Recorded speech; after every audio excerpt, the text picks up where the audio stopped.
It's time for Twit This Week in Tech. Sam Abul-Samad, my car guy, is here. So is Brian McCullough from the Tech Meme Ride Home. But it's not just cars. We're also going to talk about floating objects. Shelley Brisbane is here from sixcolors.com. We'll talk about the Chinese balloons, that tech payload they might have had, and why 6 Chinese companies are now banned from doing business in the U.S. We'll talk about Sergey Brin's blimp, or is it a Zeppelin?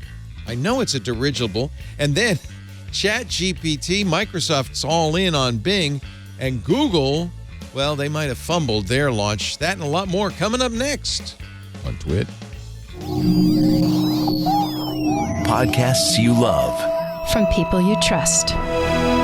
This is Twit.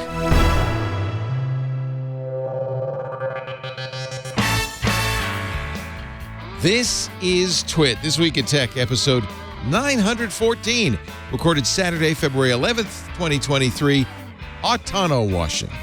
This Week in Tech is brought to you by Bitwarden. Get the password manager that offers a robust and cost-effective solution that can drastically increase your chances of staying safe online. Get started with a free trial of a Teams or Enterprise plan, or get started for free across all devices as an individual user at bitwarden.com/twit. And by ZipRecruiter. Are you hiring for your team? Despite current headlines, several industries like hospitality and healthcare are heading for a hiring boom. No matter what industry you're in, if you need to hire, go to ziprecruiter.com/twit and try it for free. Thanks for listening to this show. As an ad-supported network, we are always looking for new partners with products and services that will benefit our qualified audience. Are you ready to grow your business? Reach out to advertise@twit.tv and launch your campaign now.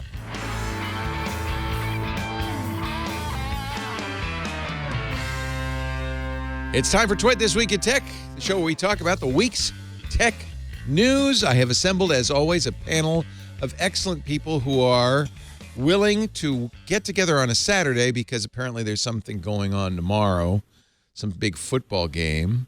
Sam Abul-Samad is here. He's rooting for the Michigan Steam Boilers or something. I don't know. No? The Detroit Lions? Are you a Lions fan? I am not a Lions fan. No, I'm not into pain. I don't like to suffer. That would be suffering, wouldn't it? Yes. Yes. Sam is our car guy. I think they last won a championship about 60 years ago. I was rooting for him. I like them. I like an underdog. Wheel Bearings podcast at wheelbearings.media, regular on our Tech Guys show, and now on the new Ask the Tech Guys, and on Twit Social as Sam Abul-Samad. Hello, Sam. Hello, everybody. Got lots of car questions for you, but we'll get to that in a moment. First, I want to say hello to Brian McCullough, host of the Tech Meme Ride Home podcast. You probably listen to him in your car. Hello, Brian. Good to see you. Hello, Leo. As always, good to see you. And I guess I'm going to ask you if anything happened this week because I don't have much. That's okay. That's okay. I've been filling the spreadsheet with some fun things. Fill it up. Hey, I'm thrilled to see Shelley Brisbane here. She is a producer and reporter at Texas Standard. You see her at sixcolors.com and on many incomparable podcasts. Hello, Shelley. Hi, Leo. Thanks for having me back. I've been meaning to get you back for a long time, so I'm glad you could be on the show. I'm glad to be here today. And all three of you will be watching the Superbowl tomorrow, along with me. I've been informed that we have 10 people coming over. And that I will be barbecuing. So I'm glad I'm doing the show on Saturday. For those of you watching, yes, a rare Saturday edition of This Week in Tech. If something happens Saturday night, if there's another Chinese balloon discovered, we don't know about it yet because, we're off by a day. Actually, there was another Chinese balloon discovered. Yeah. Right. They're everywhere. How many? I don't really understand what's going on. And, of course, we haven't heard from the Department of Defense what they found. They did recover the balloon they shot down over North Carolina. I don't think we've heard anything about what was on that balloon. Another one was shot down yesterday in Alaska. And I guess there's another one. They're attacking us with balloons. What kind of technology could you put on the balloon that your 26 satellites wouldn't tell you what's going on? Is it harder to do listening of some kind? Maybe. from outer space. It would seem like it would be easier. I mean, because a lot of the signals intelligence, that stuff's going through satellites anyway. Especially and it's all local. encrypted. Yeah. Mhm. So it would seem like the satellites should be able to pick that up without too much difficulty, and probably more consistently than a balloon. That with a balloon you don't really know precisely what its trajectory is going to be. You know where the satellites are going to be, and if it's geostationary, it's not going anywhere. But that's also like the poker tell in this. There must be something incredibly valuable because it's so easy to have been discovered. You know what I mean? Like they, and if it loses control and because the wind blows it where it can be seen and stuff like that, there must be something really, really useful that they're willing to take this risk of discovery. Or are we learning maybe about just, how they discovered trying to, it? poke the bear and, just trying to get us riled There's up. also a possibility, isn't Always it? not.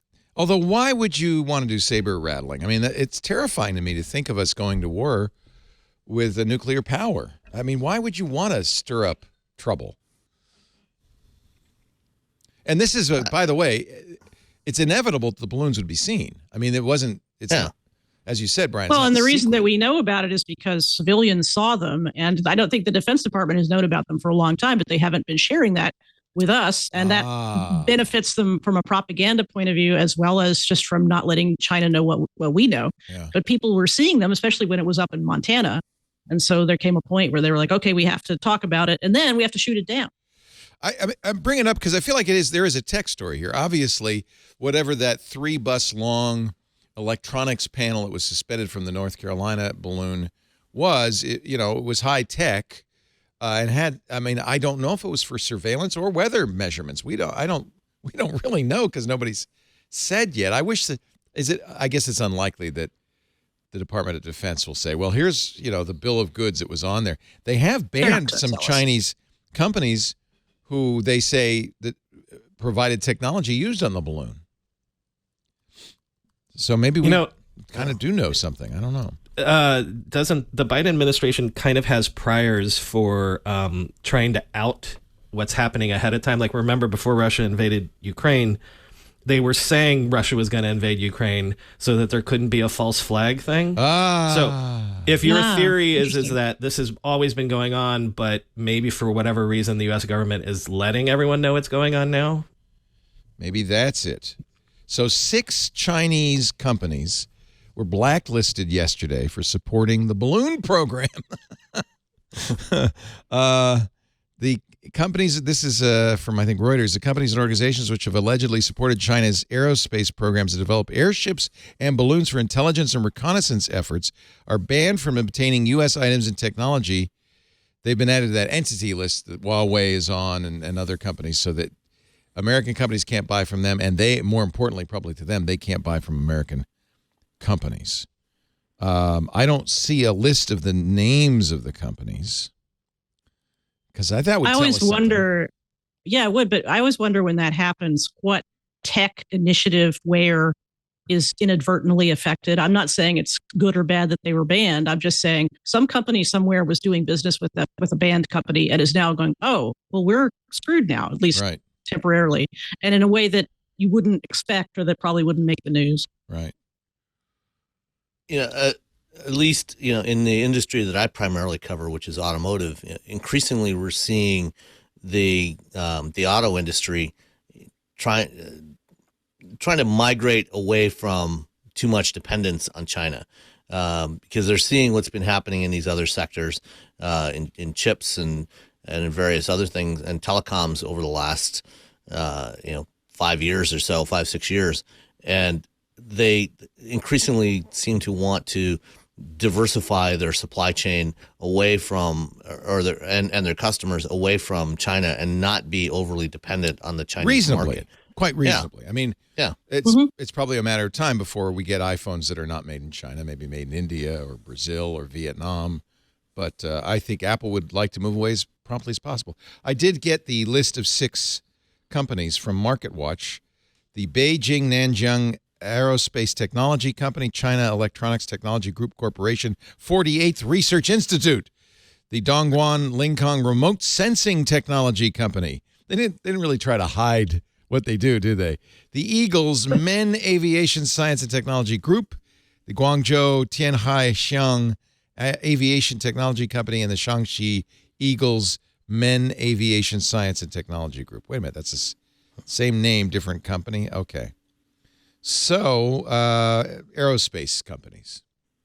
And sensors. And sensors. Sensors, yeah. Sensors is a big one. Yeah. Which could affect a lot of different industries or not. I mean, I don't know what sort of sensors they are, but sensors are in everything of, Yeah, I mean, there's probably a variety of imaging sensors, in both infrared and visible light imaging, and probably maybe things like some lidar, some very high resolution lidar, which is often used for aerial mapping purposes.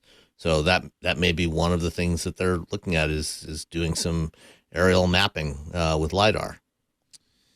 NBC says the Chinese balloon had multiple antennas capable of collecting signals intelligence. This was a State Department statement on Thursday.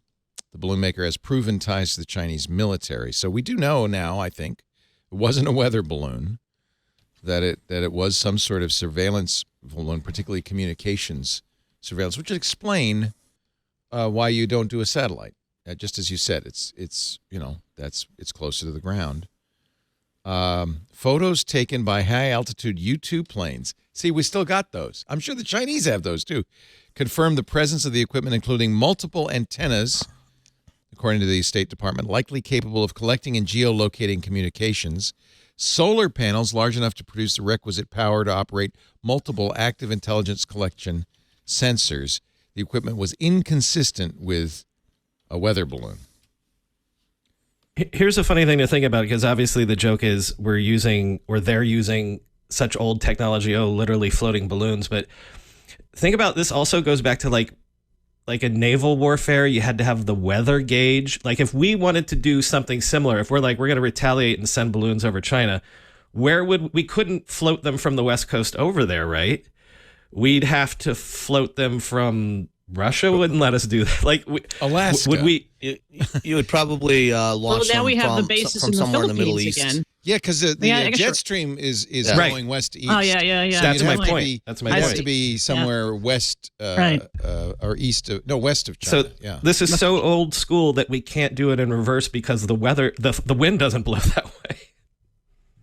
Yeah. Which is why it feels to me like it may not even be that they are after precise pieces of information. They're sort of, it's beyond proof of concept. Obviously they can do it, but you're going to see what you can get because you don't care specifically about where you're targeting. You're floating over Montana, then eventually you're over North Carolina, and in between you're gathering a lot of stuff that you can then later assimilate. But it's more important that you be able to get here undetected or unshot down than it is that you hover over a particular place to get a particular piece of information. Yeah, it seems like not the ideal way to do these kinds of spy efforts, but I guess it can't steer itself. It didn't have propellers, it didn't have rudders, it just can go up and down. Is it possible that they have something similar to what Google was doing with their balloons? Yeah, where they could adjust the inflation pressure of the balloon. Yeah, and adapt to the wind patterns. So based on where the wind was, they could go up or down in altitude to maybe catch some wind and have at least some modicum of control over the trajectory of the balloon. Yeah. I don't know. Anyway, I guess there's a lot more questions than there are answers. It scares me that we don't want to get in a hot war. I don't even think we should get in a cold war with China. I guess we should say knock it off. And I don't know. What's the answer to this? It's not good. It's not good. Do we send balloons over China from Turkey or where? I don't know where we'd send them from. Yeah. I mean, I have a hard time seeing why the U.S. would need to. I mean, we've got enough satellites covering pretty much everywhere. Well, and China has TikTok. Don't they know? Don't they know everything anyway? It has, by the way, it has distracted in certain quarters, distracted people from TikTok, right? More worried about the balloons now than they were about TikTok. Maybe that was the point. I don't know. Well, some of the same people are very exercised about the balloons as are exercised about TikTok. And that's what's unfortunate to me, that it immediately became this political thing where if you're on one side, oh, balloons are fine. Right. If you're on the other side, balloons are going to destroy us. And they had AK-47s that they were going to shoot them down with. And it's just like, hello, this is national security. Can we address it on a more substantive level, please? Yeah. On the other side, after 20 years in service, the F-22 Raptor finally got its first kill. Isn't that amazing? That is an amazing plane, but yeah, we don't have anybody to shoot at. Yeah. A multi-$100 million stealth fighter, and we use it to shot down a balloon. Yeah. But imagine the pilot, he's sitting there and there's like, hey, you're going up today and you're going to arm your weapons and you're going to shoot down a balloon. Yeah. Granddad, what did you do before? Oh, I was the first F-22 Raptor pilot to ever get an air-to-air kill. Does he get a little outline of a balloon then on the plane below his? Maybe a patch that indicates that. Yeah, on his coat. You could probably. I would bet that whoever it was is trying to deny it. I had nothing to do with that. Wasn't me. He was probably not allowed to say it. Yeah, maybe. I was on leave. Maybe. But it was a nice shot. I mean, one missile, boom, the thing came down. Nice shot. Well done. We don't know how they shot down the balloon yesterday, do we? I would assume probably the same method. Now that we know that works. I think that was actually, sure. I'm going to guess one of the concerns of the military is we don't want to miss. We don't want to. That would look bad. Yeah. Like we can't get it down. That would not be good. So I imagine some of the delay was them researching it, and now that we know, we'll take them in Alaska from now on. Interesting. I don't know. Yeah, and as somebody in your chat room saying, there are theories that China did it just to see if we would respond, and had the capability to shoot it down. Yeah, it was another Sidewinder X that was used on the balloon in Alaska. Very interesting. I don't know. I feel like we don't know anything, and anything we say is speculation at this point. Here's some things we do know. The robots are about to take over. This week, both Microsoft and Google announced AI in search. Microsoft started it all on, was that Tuesday? Yeah, I think Tuesday they announced Microsoft is going to use OpenAI's ChatGPT in Bing search. I attempted to use it. In order to do it, you have to use Microsoft Edge, sign up for Bing to be your default search engine. You pretty much have to give your entire Windows machine over to Microsoft. And I still didn't get access to it. But some have, and we've seen some demos of it. What do you think, Shelley? You've probably, as most of us have, played with ChatGPT. Sure. And I haven't done the Bing thing because I am a -1 Windows machine. So we Mac users are going to be in the dark for a little while. But you know what? I think they want you to. I think they want you to. Oh, I'm sure they do. Yeah, they'd like you to change your search engine to Bing.com. Sure. I mean, goodbye, DuckDuckGo. Off to Bing I am going. No, I don't know. I think we've sort of gone from, isn't this ChatGPT stuff amazing, to very quickly, which is what I would have expected to happen, is this is going to be, what does it mean to say this is going to be the next big thing? What business application is it going to have? And the first one is search, which is why so much of the story this week has been the competition between Microsoft and Google, and the stories that say Google is wrong-footed even before it had the problem with their demo. Google is wrong-footed relative to Microsoft because Microsoft, has access to ChatGPT, and Google's trying to counter them. And so it's sort of a weird mishmash of stories where some of us are amazed by this technology. Some of us, and we run the risk of being called Luddites if we say it out loud, some of us are concerned about it. And some of us are just writing cool business stories about chat wars or AI wars. And it's an interesting time. Brian, didn't Google call a red alert when they found out that when Microsoft admitted, we've put another $10 billion into ChatGPT and we're going to use it in search? Didn't this scare Google? Yes, absolutely. And of course, the ironic thing is that this is all technology that Google created years ago and open sourced. the T in ChatGPT, I believe, is the part of the technology that Google Transformer. Yeah. So what I have heard from listeners that work at Google that can't be named, of course, but also this was echoed in I think it was TechCrunch had an article a couple days ago about this too, that what happened was, if you remember, there was the time when there was a lot of controversy where, certain AI people in Google were writing papers saying we shouldn't do certain things. Certain people were fired. There was a lot of controversy around this stuff. And also, so number one, you have like this was culturally divisive within Google. So that's why maybe it didn't get productized. Number two, you have the classic innovator's dilemma of, well, would this kill the golden goose? If you don't follow a link to get the answer you need, then we're not making as much money. But the thing that I heard that was echoed in the TechCrunch piece was that the way that you get money for projects inside Google is to affix it to another big team. Like, so for example, the chatbot team or the search team or the maps team or whatever. And if you think about it, we've seen that the last 3 or 4 Google I/Os have been little bits of AI added to maps, AI added to this, as opposed to essentially what I've heard is no one had the constituency or the power to say, well, let's go and make this a full product or a full division. And so because of that, they were sort of dripping it into other little things. And then OpenAI comes in and just releases the whole product. And that's what they weren't prepared for. Yeah, Google went through, you're talking about firing Timnit Gebru, who wrote a paper called Stochastic Parrots with other Google researchers. She was at in the ethics division of Google AI, and in which she said, this is potentially problematic, not only because of limitations in training data and so forth, but also people trust computers, and when a computer comes up with a wrong answer, it carries more weight than when a human comes up with a wrong answer. She got fired.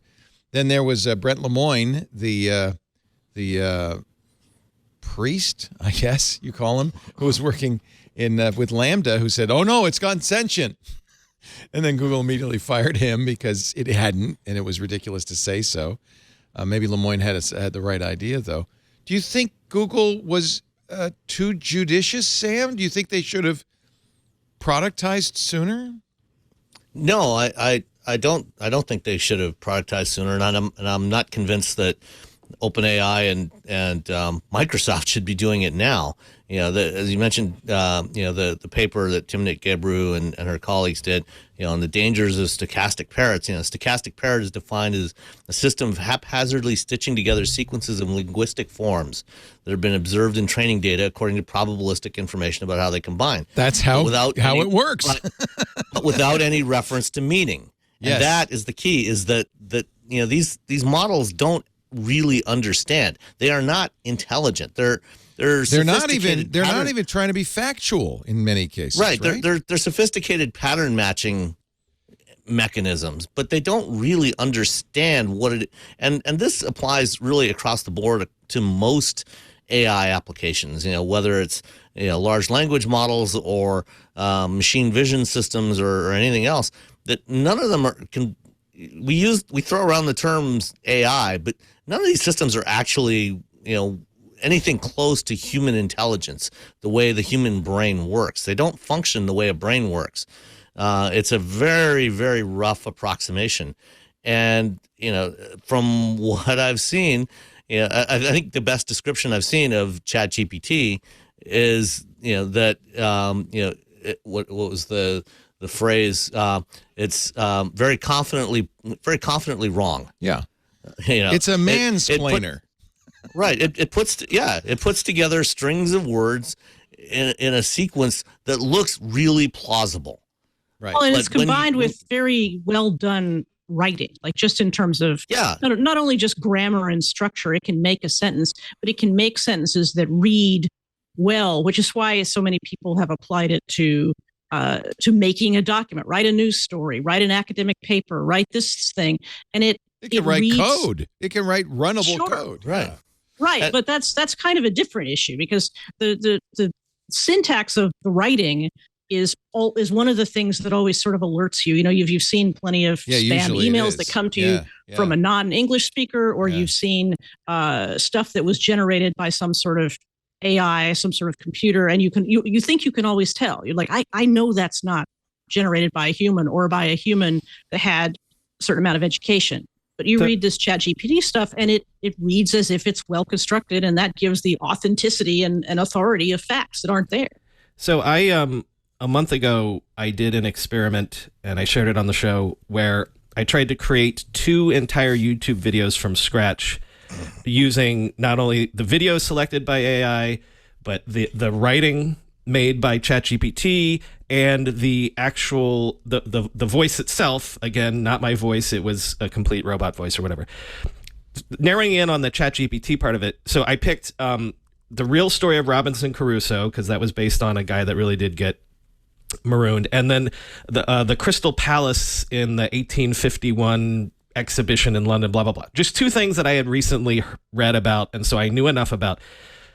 The interesting thing is that, so like, let's say you would say, give me 1,000 words on whether or not Robinson Crusoe was based on a true story, and it would give you a perfect 3rd grade level essay about it. But it would miss all the details that, again, since I had just seen a History Channel thing on it, I knew there were more details. So I would have to go in and say, okay, but tell me about how he survived on the island. Okay, now tell me about what happened to him after he was rescued. Now tell me about how Robert Louis Stevenson found out about this story. So it was never wrong. And again, think about the fact that I knew enough to know if it was doing the wrong thing, but that wasn't even the thing that was interesting to me. Because obviously, if you don't know the facts, you wouldn't know if it was wrong. But to get it to be a good enough sort of story, I also had to know the story. Like, it wasn't good enough yet to be as sophisticated as I wanted it to be, just to make a 5-minute long YouTube video. And so again, we're talking about people trying to train it to do things that are factual. It was also like, I felt like a conductor more than it was all prompt engineering. And if you didn't know what you were talking about to begin with, it sure helped save you time to write all the words, but it's not like it did everything without me knowing word 1, But why are we expecting so much of it? It's so funny, because on the one hand, we're kind of like children blown away by the capabilities of this thing. On the other hand, we're going, well, it's so stupid. And why are we expecting so much of it? It's a part. It's kind of what I was getting to before. It's because those of us who are interested in tech, and now even those of us who might not be, but who have seen this thing do something that's, it's amazing, right? It seems amazing. We're excited about it. But then you have Microsoft and Google and all these companies that have to productize it. Otherwise, why do it? Yeah. And even if Google didn't have the history with AI that it did, they have to productize it because Microsoft is doing it, which is why, we're forcing it into search right now. Right. And whether search is the best or worst application, they've got to find some way to put it into products, which I don't think is good for us as humans. It may be successful for those companies. It may, in fact, lead to better AI, however we define it. I don't know whether that means accurate or what it means, but it doesn't necessarily mean it's a good thing for us that we have more AI, but it keeps Microsoft and Google afloat, I suppose. Even in December, this is a headline from the New York Times from December. A new chatbot is a code red for Google's search business. A new wave of chatbots like ChatGPT use artificial intelligence that could reinvent or even replace the traditional internet search engine. So even back in December, this terrified Google.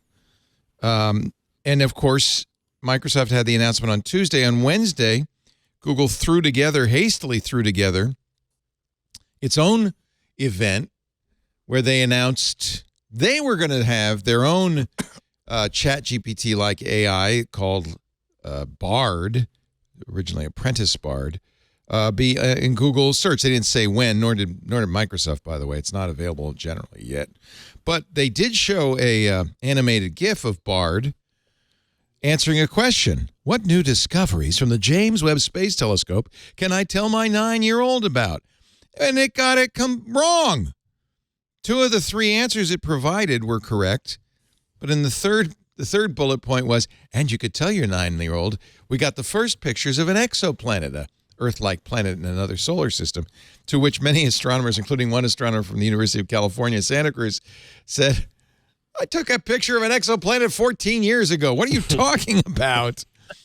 So you got to wonder, was there nobody at Google looking at these answers or checking? And that's certainly not a good way to announce your new chat for search. They were using the editors from CNET. Right. Yeah. But no, I think, another big issue with using search as the first application for this, as the first mainstream application for this, is the fact that, AIs don't really learn these models don't learn on the fly. You have to run them through your training data. And every time that data set changes, you have to completely rerun that training. That's why when you play with ChatGPT, the GPT 3.5 model was trained on data back in 2021.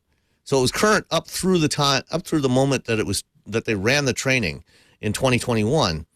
But if you ask it about anything that is from the last 2 years, it will almost certainly get it wrong. And for a search engine, it has to be current. It has to be kept current in real time all the time. And this is again also one of the challenges with automated driving, where you're trying to use AI, that the models have to be continuously updated. And for something like a search engine that is so vast, there's so much data out there, rerunning that training continuously to keep it fresh, within minutes or at least hours, which is what we expect today from a Google or Bing or DuckDuckGo. When something pops up on the web, we expect it to be found almost immediately. That doing that with a large language model seems like it would be both impractical and use enormous amounts of energy and time to do that. Yeah, people are already talking about the environmental impact of this. ChatGPT costs millions of dollars a day. We know that because Sam Altman has said so. He called it an eye-wateringly large number. And ChatGPT, when it was first released, only was up to date through spring of last year, 2021, even older than that. So to keep it running constantly, spidering the web as Google does with its spiders, would cost kind of an unheard of amount of money. ChatGPT Plus and Google has gone to enormous efforts to make their spidering mechanisms as efficient as possible, right? To minimize the amount of energy that's consumed for that, and even that consumes a lot. Doing this with a large language model would be far, far worse. Now, there are ways to make AI models more efficient in terms of at least once they've been trained, you can optimize them to make them more efficient. But then what ends up happening is you tend to lose some resolution, some granularity from that, which then has its own issues. And there's a lot of work being done on making processors more efficient for processing this kind of data. And I saw some interesting stuff at CES this year on processor, AI accelerator chips that they're trying to make, trying to really optimize the performance per watt on those. But to do that at the kind of scale that you would need for a search engine. They're nowhere near that kind of capability. There's really two questions, or maybe more than two, but there's at least two. One is, should we even be trying to do this? Is it useful? And third, is it cost effective? A couple of researchers from a company called Semi-Analysis, Dylan Patel and Afaz Ahmad, are quoted in Forbes saying how expensive it would be to give Google-like search capabilities to ChatGPT. They said it would represent a direct transfer of $30 billion of Google's profit into the hands of the picks and shovels of the computing industry, probably Microsoft, because one of the reasons Microsoft's invested in ChatGPT is it's running on Azure. They say deploying current ChatGPT into every search done by Google would require 500,000 A100 HGX servers with a total of 4 million A100 GPUs. The total cost of these servers and networking exceeds $100 billion of capital expenditure alone, just to build them, of which NVIDIA would get a large portion. I guess they make the A100s. Yeah. So NVIDIA's going, they're rubbing their hands with glee. Microsoft's rubbing their hands with glee. Well, and so get ready for this. Imagine the regulatory issues, because if the only way right now financially you can make this happen is to sign a deal with one of the big cloud computing platforms, and those are also the platforms that are investing in these companies.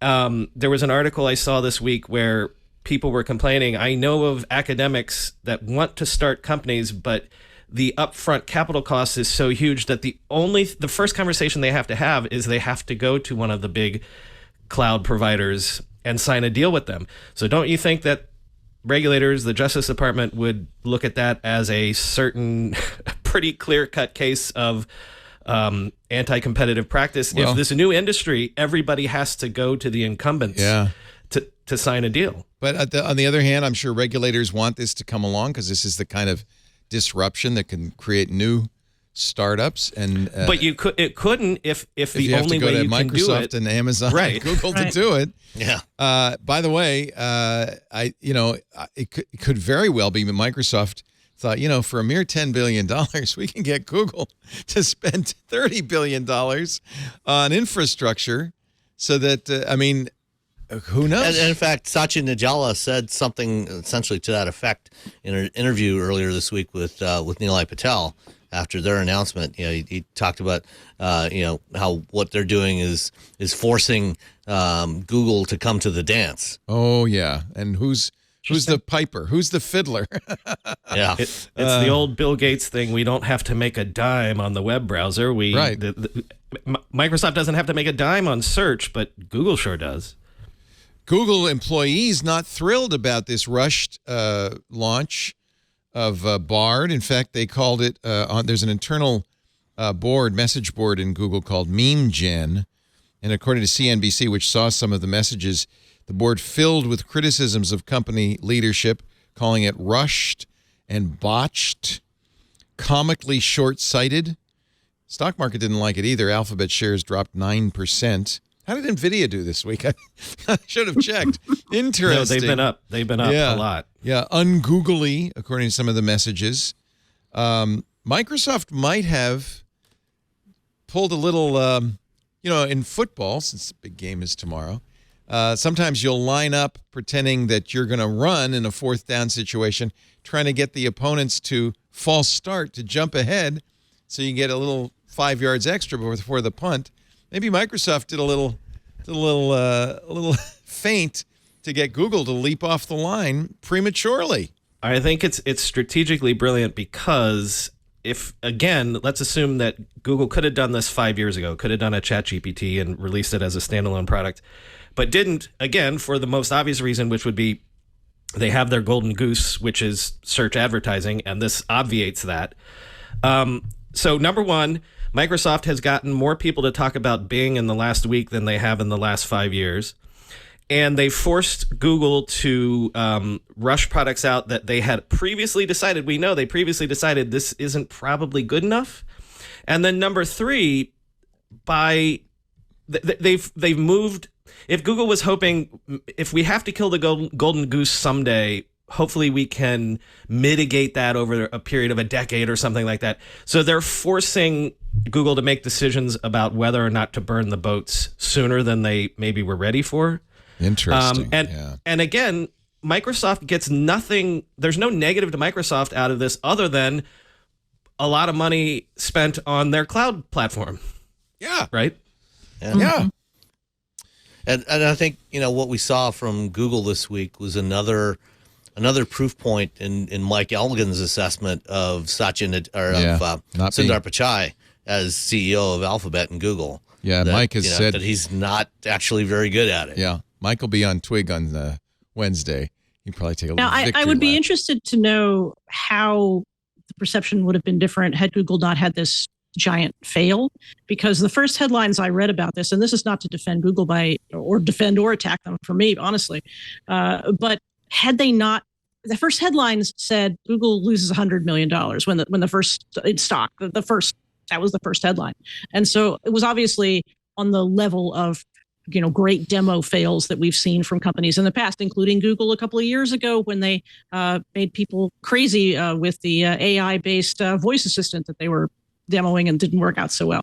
And so I'm sure that there is a lot of internal concern at Google of the kind that kept them out of chat, out of AI previously because of ethical issues.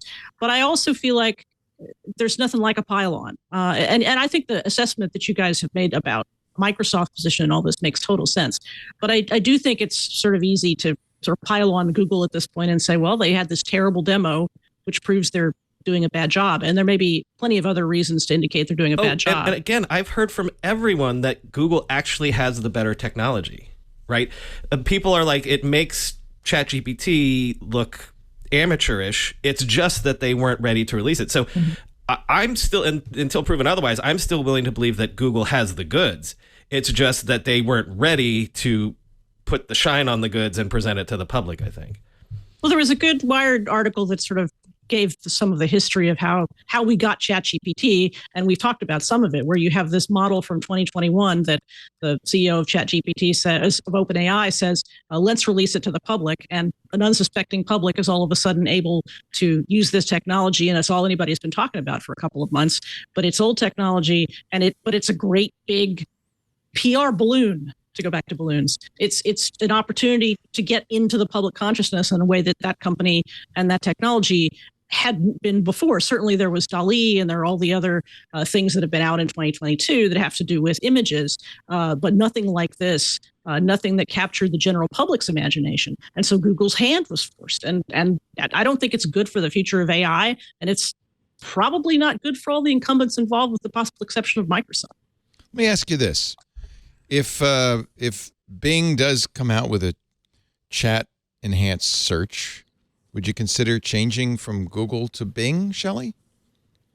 Well, I use DuckDuckGo, so what do I know? Okay, or switching from because, DuckDuckGo. Well, I guess for me, I have to figure out what it is that I want from search that AI would give me. A lot of the searching I do has to do with my day job. It has to do with finding sources for stories I want to write. It has to do with finding new stories initially that I can turn into segments for the radio show or for my podcasts.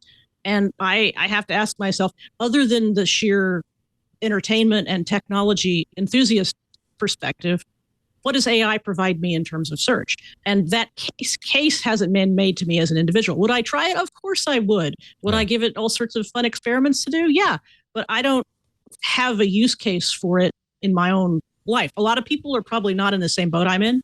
And I am a sort of a careful adopter when things like that come along. But I'm not ready to change. How about you, Brian? Would you consider changing to Bing.com? Well, I was going to say, I don't know if anyone read Joanna Stern's hands-on with the Bing, or maybe it was more with the Edge browser version of it. But what she was describing was more she like asked it for she was interviewing Satya Nadella, and she asked it for questions that a Joanna Stern might ask Satya Nadella, and she's like, not all of them were good, but there were some good ideas in there that I used. And she said, it's maybe we have to think of search in a different way. Maybe it's not search in the way that we're used to it. She said that I'm already using this tool to come up with story ideas. It's not writing the story for me, but it's prompt engineering. Mm-hmm.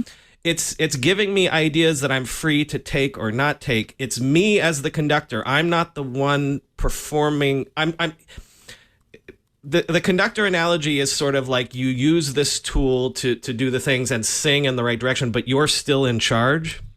But as opposed to just put a keyword in, get a link to a page, you can use this in sort of the Star Trek: The Next Generation computer thing to give ideas to steer in a different direction. The example Microsoft used for the browser was like if you wanted to craft a response to your boss in an email, and it had access to your email, so it says, "All right, give me the status of the TPS reports," and it would know the whole history of the TPS reports because it would have access to your email. And it would say to you, okay, do you want a hopeful response? Do you want a skeptical response? Do you want a humorous response? And then it's up to you to either cut and paste that or whatever, but it gives you thought starters and things like that. Like that to me is something that's a type of computing that we really haven't done a lot of till now. How about you, And I think Sam? that's a really Would you interesting switch? idea. Yeah. I think Brian's onto something there, but I think that there's that brings up another problem though, and that one thing we've seen over the last decade, especially, is we've become really bad at media literacy, at filtering through and picking out what's real, what's not, picking through the misinformation and picking out the genuine information that we should be paying attention to. And I think what Brian's onto is a really good idea of, if we can use tools like this to generate those prompts in our minds to give us things to think about. The problem is, I think it's going to require a whole lot of education for everybody in terms of how to use it in a way that is going to be positive and actually useful to us, and not create new problems. Yes, because it can definitely really go off the rails very quickly. I agree with you, but sorry, I lost my point, and I wanted to point it to Shelley and give her ideas of where I think it might be useful for her to create podcasts and things. So another analogy I've heard people use is, why do TV shows have a writer's room? Because it's like, all right, for this next episode, what are the 8 things that could happen to our characters? Or why does a magazine, or in the old days, used to have an editorial meeting? What are the 10 stories that we could put in the next issue? And so in essence, I think even Joanna might have said this, that, what it becomes is your own personal writer's room, where you can come up with jokes. It'll help you come up with story ideas and things like that. And again, well, I hear what you're saying in terms of getting the answers right. Like, you wouldn't want your doctor using this stuff yet. But for now, I am intrigued by that sort of level of usage where it is prompt-based, it is idea-based, and then it's up to you to sift the wheat from the chaff, I take that point, and I really do. And I was thinking about, well, an example that came to mind is, what if I got a call tomorrow and the caller said, you get to interview Sundar Pichai or Satya Nadella. You could interview one of those guys, and you have an hour before the interview starts. And I am in my own little bubble. I mean, I know how to research. I would be panicking because I want to ask good questions. I don't just want to ask, so how do you think Microsoft is going to do this quarter? Or, hey, what's up with ChatGPT?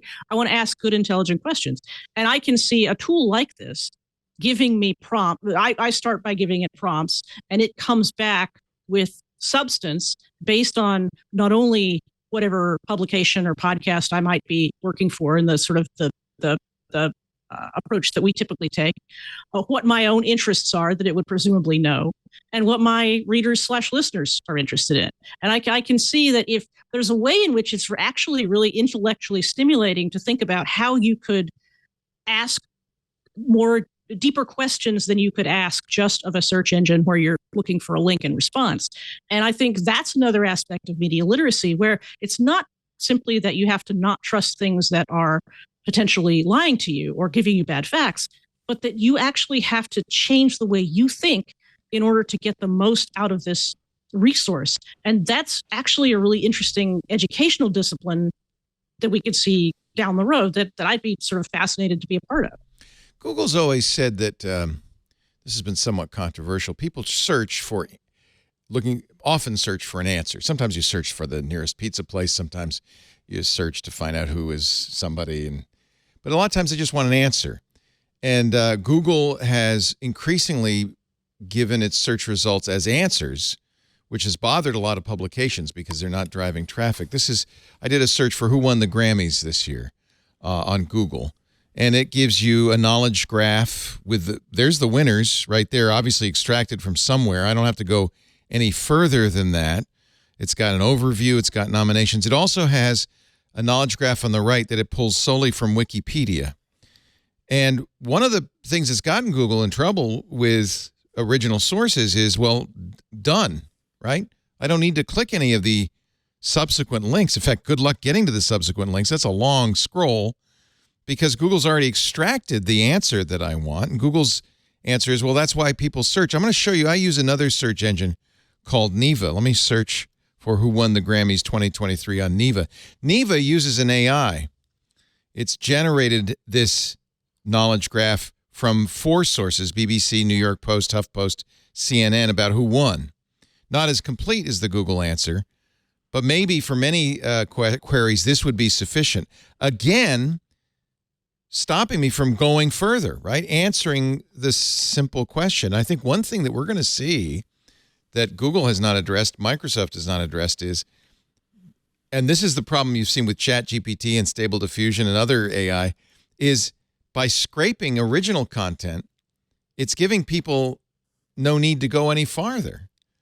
And it's, in effect, disintermediating sites like yours, Brian's, like your podcast, like Tech Meme, like Sam's podcast, like Shelley's podcast, because they've extracted the information people want, and they're just going to provide it right on the search page. The worrying thing is that it obviates the need for search. The galaxy brain thing is it obviates the need for media.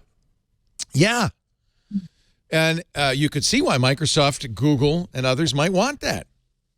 I think they're going to get a world of hurt from the original sources. And by the way, if you kill the original sources, then you have no fuel for your AI. Well, okay, another galaxy brain thing, Leo. Everyone is talking about how potentially the internet could be flooded with a ton of spam from this, like me creating some dumb YouTube video. You could game it. Yeah. Right. So right now, all of these tools have been fed on the internet. What if 2 years from now, half of the internet is spam generated by the bots? Right.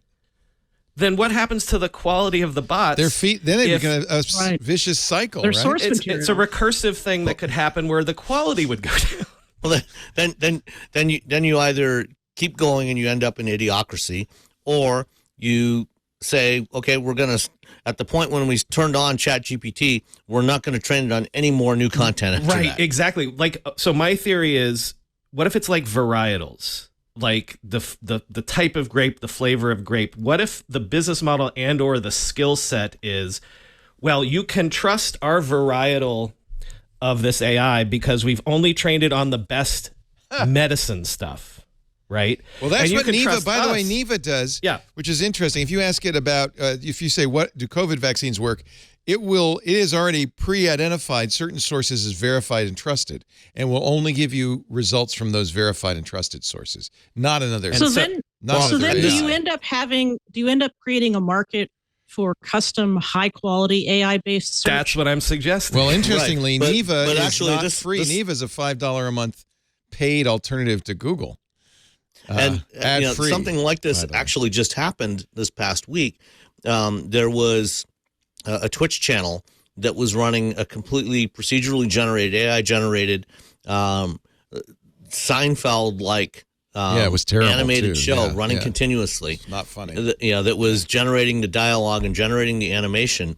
But what happened was for some reason that I can't recall exactly right now, they had to switch to a different version of GPT from the one they were originally using.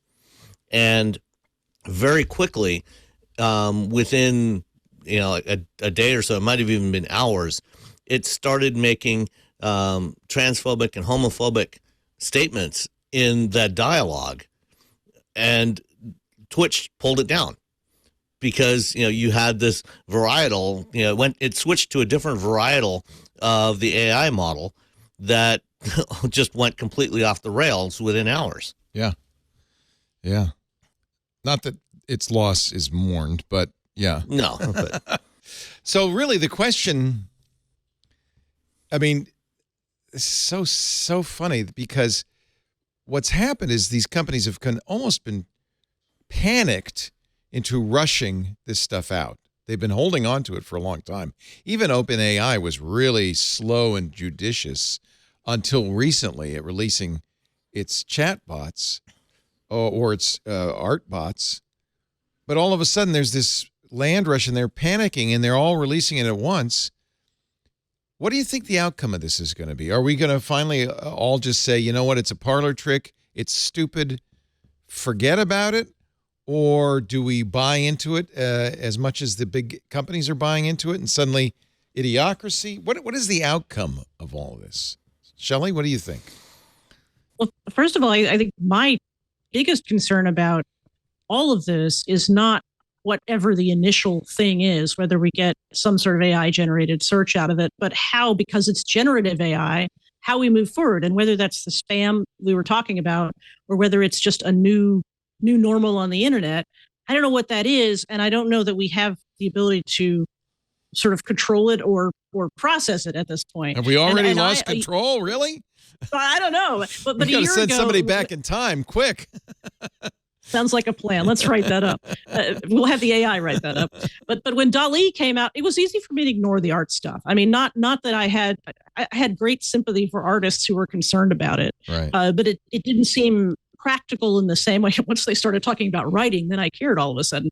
But it feels like it's gone too far in terms of putting it back in the bottle.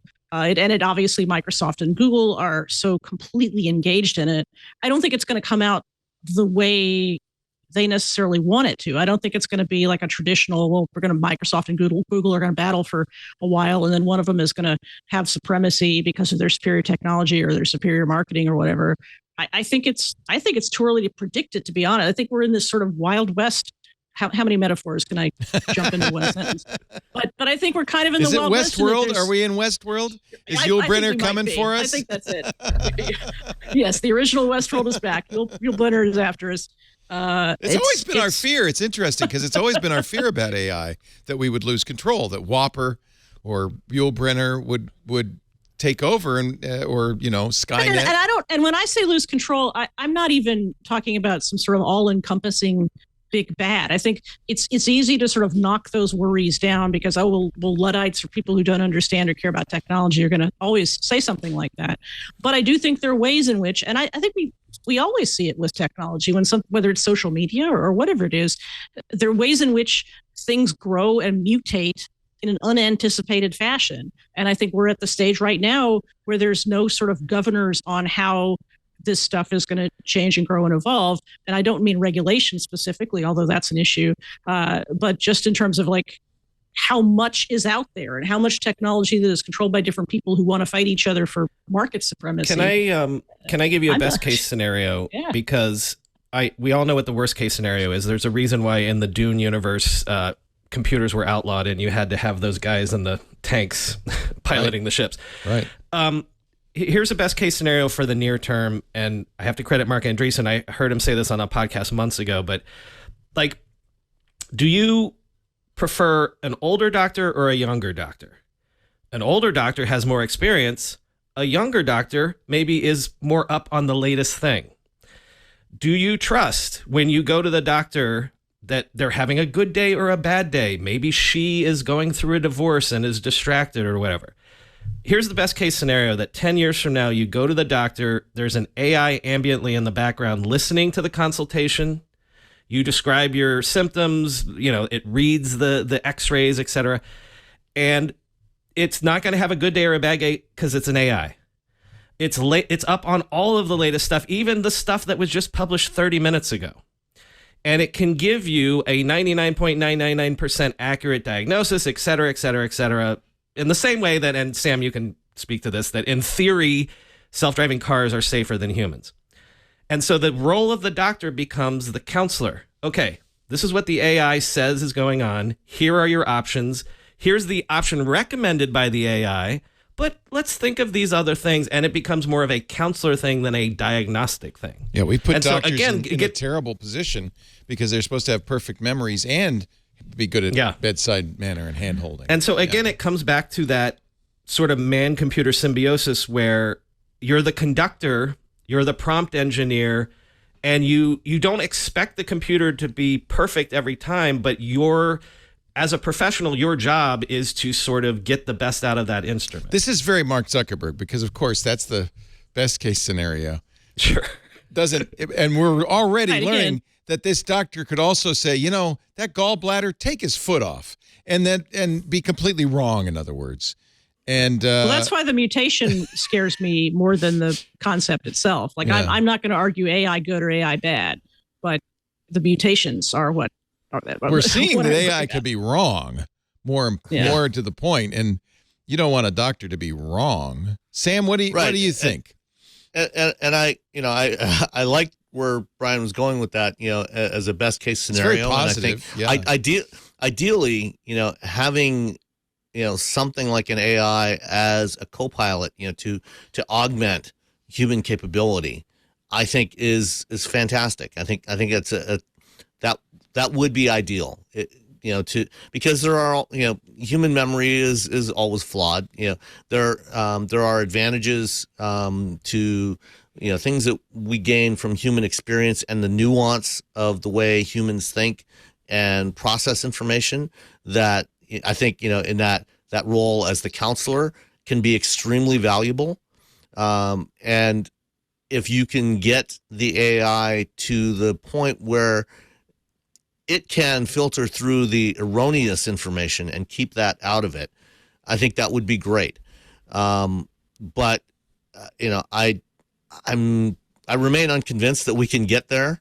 Yeah. But self-driving cars are a good template for this because we do like driver assist AI technologies, right? To some degree, yes. I mean, even those have very strong limitations. Well, but the humans never gives up complete control. You always kind of, in case the AI decides to drive into a wall, you always keep some control. Well, that's the theory. The reality is, though, that when you have a system, whether it's just a mechanical machine doing something or a piece of software that's doing something that works really well most of the time, the closer that machine or software the closer that mechanism, whatever it is, whether it's hardware or software, the closer that mechanism gets to 100%, you start to get into that uncanny valley where we trust it so much that we as humans cannot necessarily be trusted as the supervisors to say that, yes, this is okay, or maybe this is a better solution. We tend to then give up control to that machine. Right. We are not good at retaining that level of control that we need. And what we see with some of the assisted driving systems out there is that the better it works most of the time, then the more likely we are to become complacent about it. Right. And then what we actually end up needing is more mechanisms to keep us engaged in the process of supervising the original mechanism. So you end up with something like GM Super Cruise, where you have a lane centering and speed control system that works really well most of the time, but it requires human supervision. So you add a driver monitor system to monitor the driver to make sure the driver is still monitoring the other system. And I'm not sure that it's necessarily improving things, right? Because it creates new cognitive workloads for humans.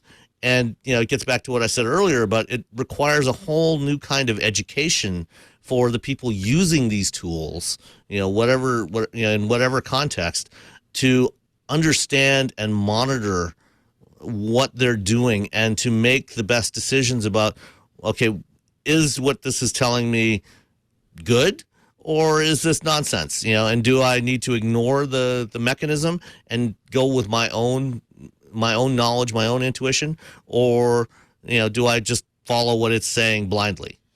It really is that dichotomy. And on the one hand, we want these things to be as smart as possible, trust them as much as possible, because it would really be a great thing to lift the burden off of us and let us do things we're good at and not have to do things we're not so good at. And on the other hand, it looks like these things have the judgment and intelligence of a 4-year-old.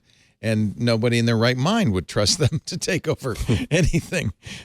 And we're stuck in the middle right now. And I don't know if it's because of timing or because this is actually the problem inherent in this. Let's take a little break. I want to take a little break. We've got a great panel. And we're not going to end this discussion because there's a Superbowl ad coming up about this very topic. Sam Abul-Samad is here. He is a car guy, Wheel Bearings podcast. He's also a regular on our shows. We love having him. Thank you for being here, Sam. I appreciate it. From the Tech Meme Ride Home, Brian McCullough, internet historian and podcaster. Always a pleasure to have you, Brian. And Shelley Brisbane, you know her from The Incomparable and SixColors.com. And if you live in Texas, or even if you don't, you probably know the Texas Standard. And Shelley is a producer and reporter there. What is the website for Texas Standard? That would be texasstandard.org, Leo. That's pretty easy. I should have known that. It is. Yeah. And yes, our show is available as a podcast. So if you're a Texas expat, we have quite a substantial Texas expat community that listens to our show that way. So if you're not from Texas, there's not a lot here for you. Is that what you're saying? Come on. I wouldn't say that. I would say that if you're a Texas expat, there's more for you. However, if you would like to know why Dairy Queens in Texas are very different than Dairy Queens in other states, or if you would like to know what our governor has been up to this week, we have got you covered on both of those. Dairy Queen is just, and I saw that article. Those of us not in Texas need to be keeping an eye on Texas just in case. Yes. I agree. If you think a steak finger country basket sounds good, you need to go to DQ in Dallas or a Hunger Buster. Our show today, thank you, Shelley. Our show today. Dairy Queen sponsoring the show today. DQ, I wish they were, because I could use a Hunger Buster right now, or maybe a finger basket? That doesn't sound so good. Steak finger basket? Steak fingers. There's the country basket and the steak fingers. There are many finger baskets. Our show today is not brought to you by DQ. This Week at Tech is brought to you by Bitwarden. Bitwarden. We talk to so many people these days who are ready to leave those other guys after their horrific breach, their lack of concern and lack of communication for their customers. Can I recommend the password manager I've been using for the last 2 years, the password manager I trust and love, Bitwarden. It's the only open source, cross-platform password manager you can use at home, at work, on the go, and trusted by millions. I think a great many of us have switched over to Bitwarden. I'm happy to say I did that a few years ago. Bitwarden's easy to use. It's cross-platform, but more importantly, it's open source, so you know exactly what's going on. And when there is a better way to do things, people contribute, and Bitwarden gets better. Bitwarden will let you securely store your credentials across your business and your personal worlds. If you're using a personal account, free forever, I might add, across multiple platforms with unlimited passwords, you can even store your vault on your own. You can keep it out of any centralized storage, and that's pretty nice. Of course, Bitwarden doesn't track data in the mobile apps. In fact, only crash reporting, and even that is removed in the F-Droid installation if you're on Android. Bitwarden's open source. It invites anybody to review the library implementations at any time on GitHub, to review the Bitwarden privacy policies at bitwarden.com/privacy. It's the one I trust. I love these guys at Bitwarden. Protect your personal data and privacy with Bitwarden by adding security to your passwords with strong, randomly generated, unique passwords for every account. But you can go a step further because they also have a username generator. So you can create unique usernames for each account. In fact, if you use one of the 5 integrated email alias services, you can have unique emails for every account. That kind of doubles your security. Not only does a hacker have to guess your password, they got to guess your email. It works with simple login, a non-addy, Firefox Relay, our sponsor Fastmail, and now, Shelley, DuckDuckGo. They will allow you to create a masked email address, one you can use only once on one website, for example, forwards any email to that primary email account when you get email at that address. It's a really great way to keep an eye on people. See if they're selling your email address off. Use a unique email address with them. You'll know if anybody else sends you email, they sold your address. And it keeps your main email address out of the databases of services and sites you sign up for. It's just an extra security layer, and it's great. It works so well. Bitwarden, great for business too. Fully customizable, adapts to your business needs.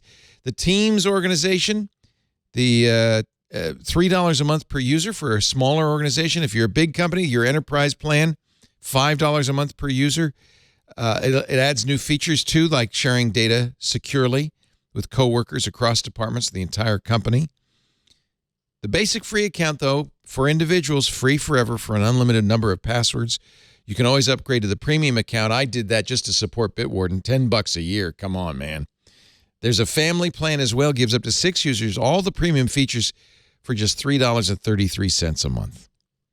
Very easy to get data into Bitwarden. If you're on another password manager, it's so simple to export that data, import it in Bitwarden, and you're good to go. Look, you got to use a password manager. If you're not, you're really at risk. But it's important you choose the right password manager. Choose Bitwarden, the only open source, cross-platform password manager you can use at home, you can use on the go, you can use at work, trusted by millions of individuals, teams, and organizations worldwide. Get started with a free trial right now of Teams or Enterprise, or free for all devices forever as an individual user at bitwarden.com/twit. Really, there shouldn't be any reason not to use a password manager. Make it easy, make it free. Just go to bitwarden.com/twit. Tell your friends, tell your family.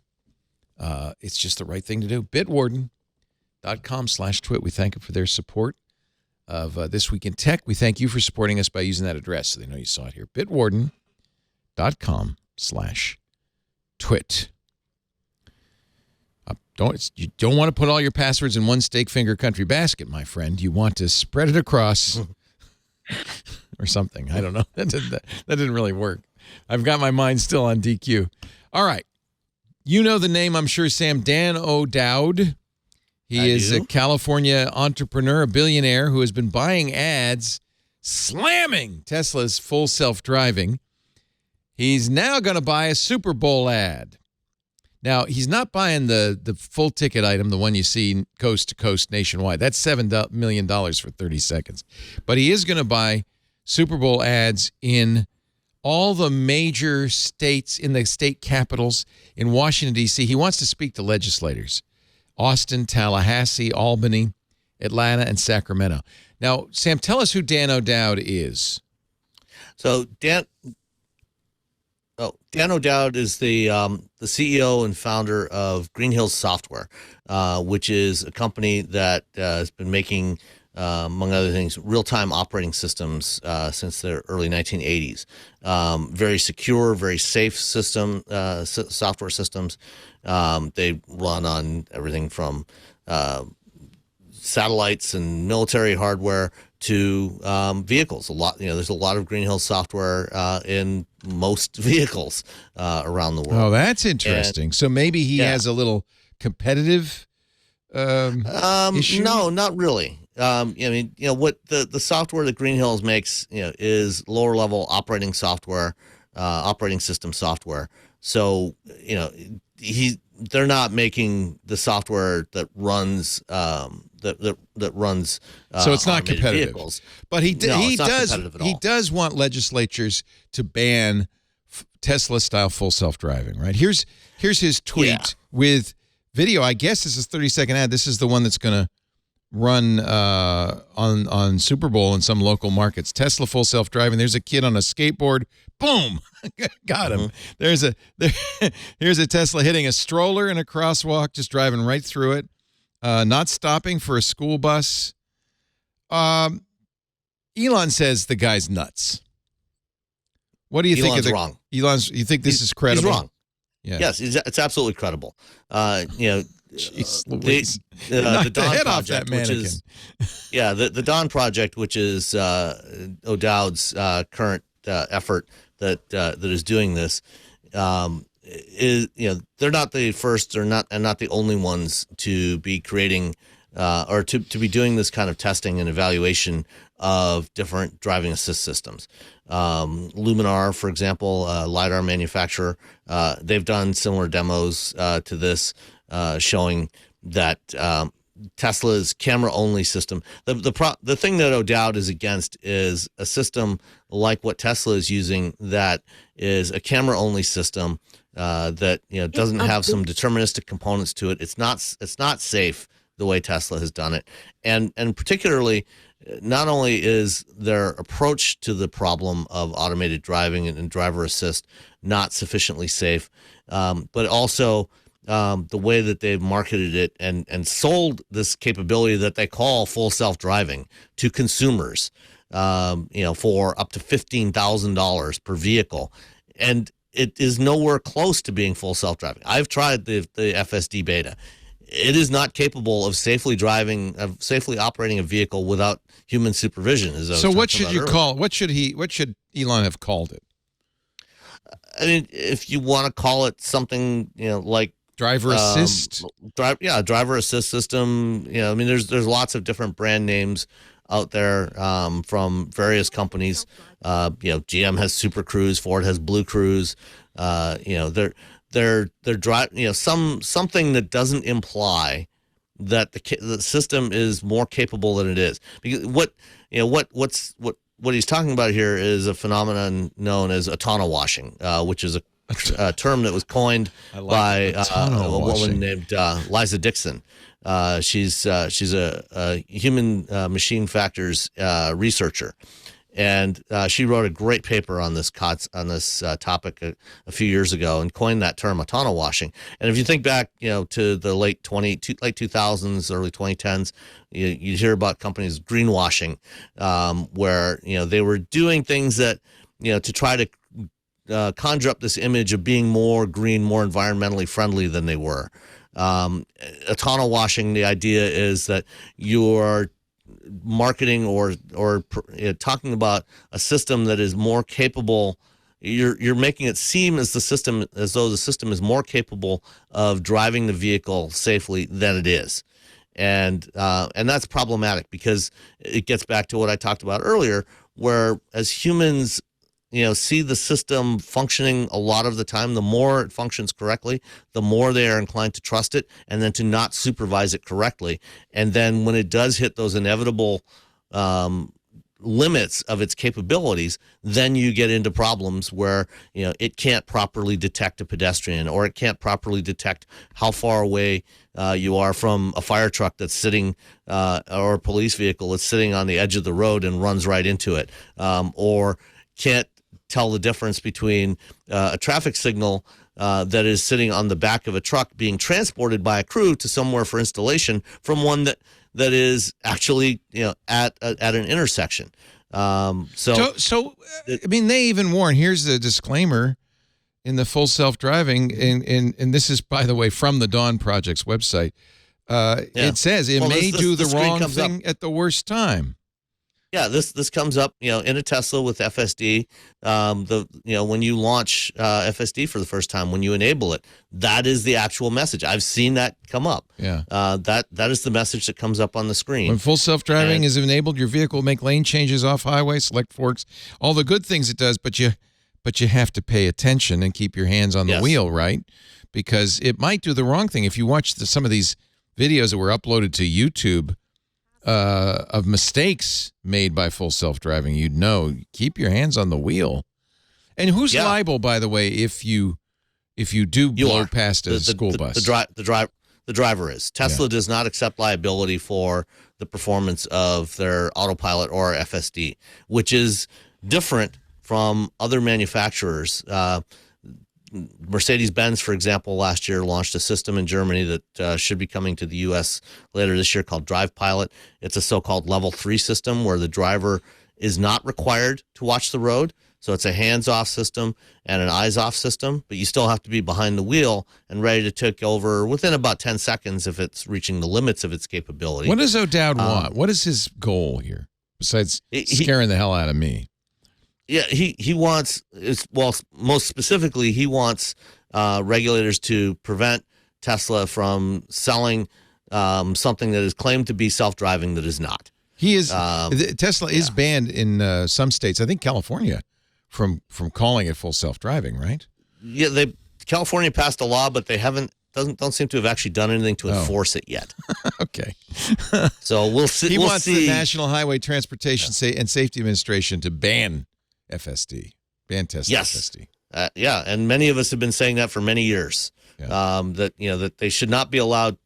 And both NHTSA, which is the regulator that governs automotive transportation safety, and the Federal Trade Commission should also be stepping in and saying, look, this is false advertising. This is not self-driving capability.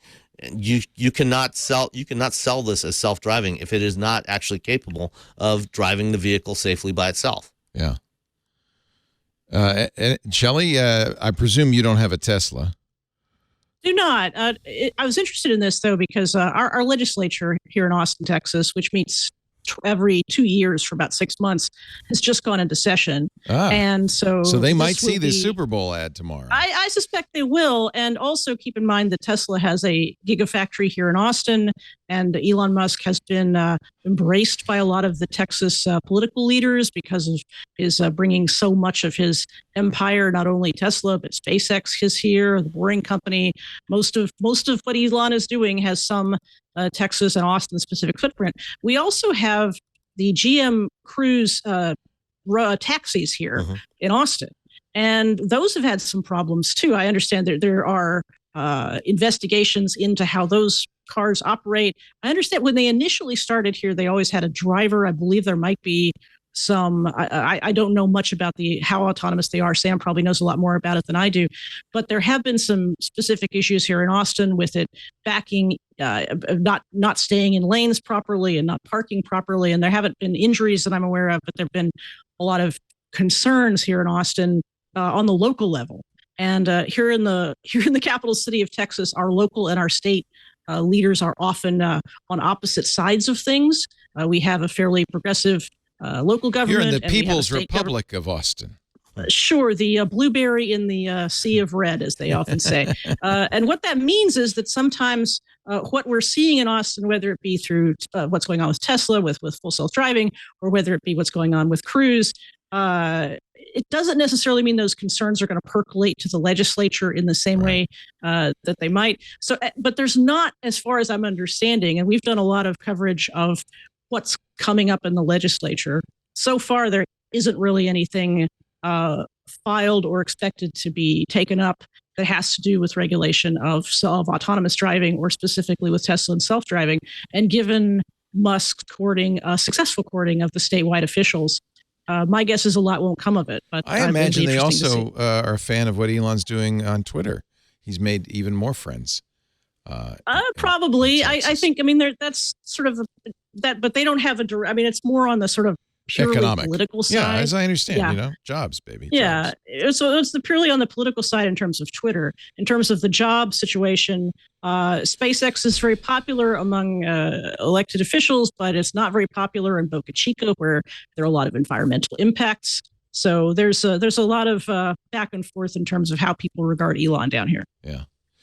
I had a Tesla Model X, didn't have full self-driving, but I knew enough not to trust it even to do a lane change, and frequently had to take control of the wheel. I have a Ford Mustang with Blue Cruise right now, and I theoretically could take my hands off the wheel, but I'm still keeping an eye on things. I'm still holding on to the wheel just in case. No issues yet. How about you, Brian? Do you have a Tesla? Do you have experience with full self-driving? I actually rented a Model Y over the holidays. And, because I live in New York and, haven't owned a car for almost 15 years, all of the things when I get in a car these days that I'm sure are common, like, oh my God, look at that huge touchscreen, are still wow factors to me. But just the adaptive cruise control was like, oh, yeah, that's all I need. So like really, I know I love adaptive cruise control. I'm a fan. Yeah, it's all most people need. Yeah, and frankly, Sam, tell me how far away this is. All I really want, I don't need the self-driving in towns, cities, or whatever. But if I could read a book, I'll still stay behind the driver's wheel or whatever. If I could watch a movie on that giant touchscreen while on the highway, that's all I need. And that's exactly what the Mercedes Drive Pilot system does, and there are other systems coming over the next couple of years that will have that capability for automated highway driving, because that's in the world of automated driving, they use a term called operational design domain, which is what are the limits of where the system can operate, and unfortunately, one of the things that Tesla has done wrong, I think, is say, the ODD is everywhere. They're not putting any restrictions on where you can use it. Things like Mercedes Drive Pilot, GM Blue Cruise or GM Super Cruise, Ford Blue Cruise, they're limited to operating on divided highways. And so we're going to see systems like this that allow you to take your hands off. You can't take a nap. You've got to be still awake and ready to take over within a reasonable period of time. But you'll be able to read or watch a video while you're cruising down the highway. And then, when it comes, when you set the navigation, when it comes to the off ramp, then it'll give you an alert, 10, 15 seconds before and say, hey, get ready to take over control. And then you'll do that. So that is going to be in cars over the next 2, 3, 4 years. Oh, and one other thing too, what Shelley was talking about with the cruise robotaxis in Austin. Yeah, those are operating without safety drivers in them. They started doing that in San Francisco in June of last year, and then in this past December, they expanded that operation to both Chandler, Arizona, and Austin. But currently, they only operate like that at night between about 10 p.m. and 5 a.m. And only in a relatively small portion of the city as they gather more data and learn and get to a point where they have enough confidence to start expanding that operational area.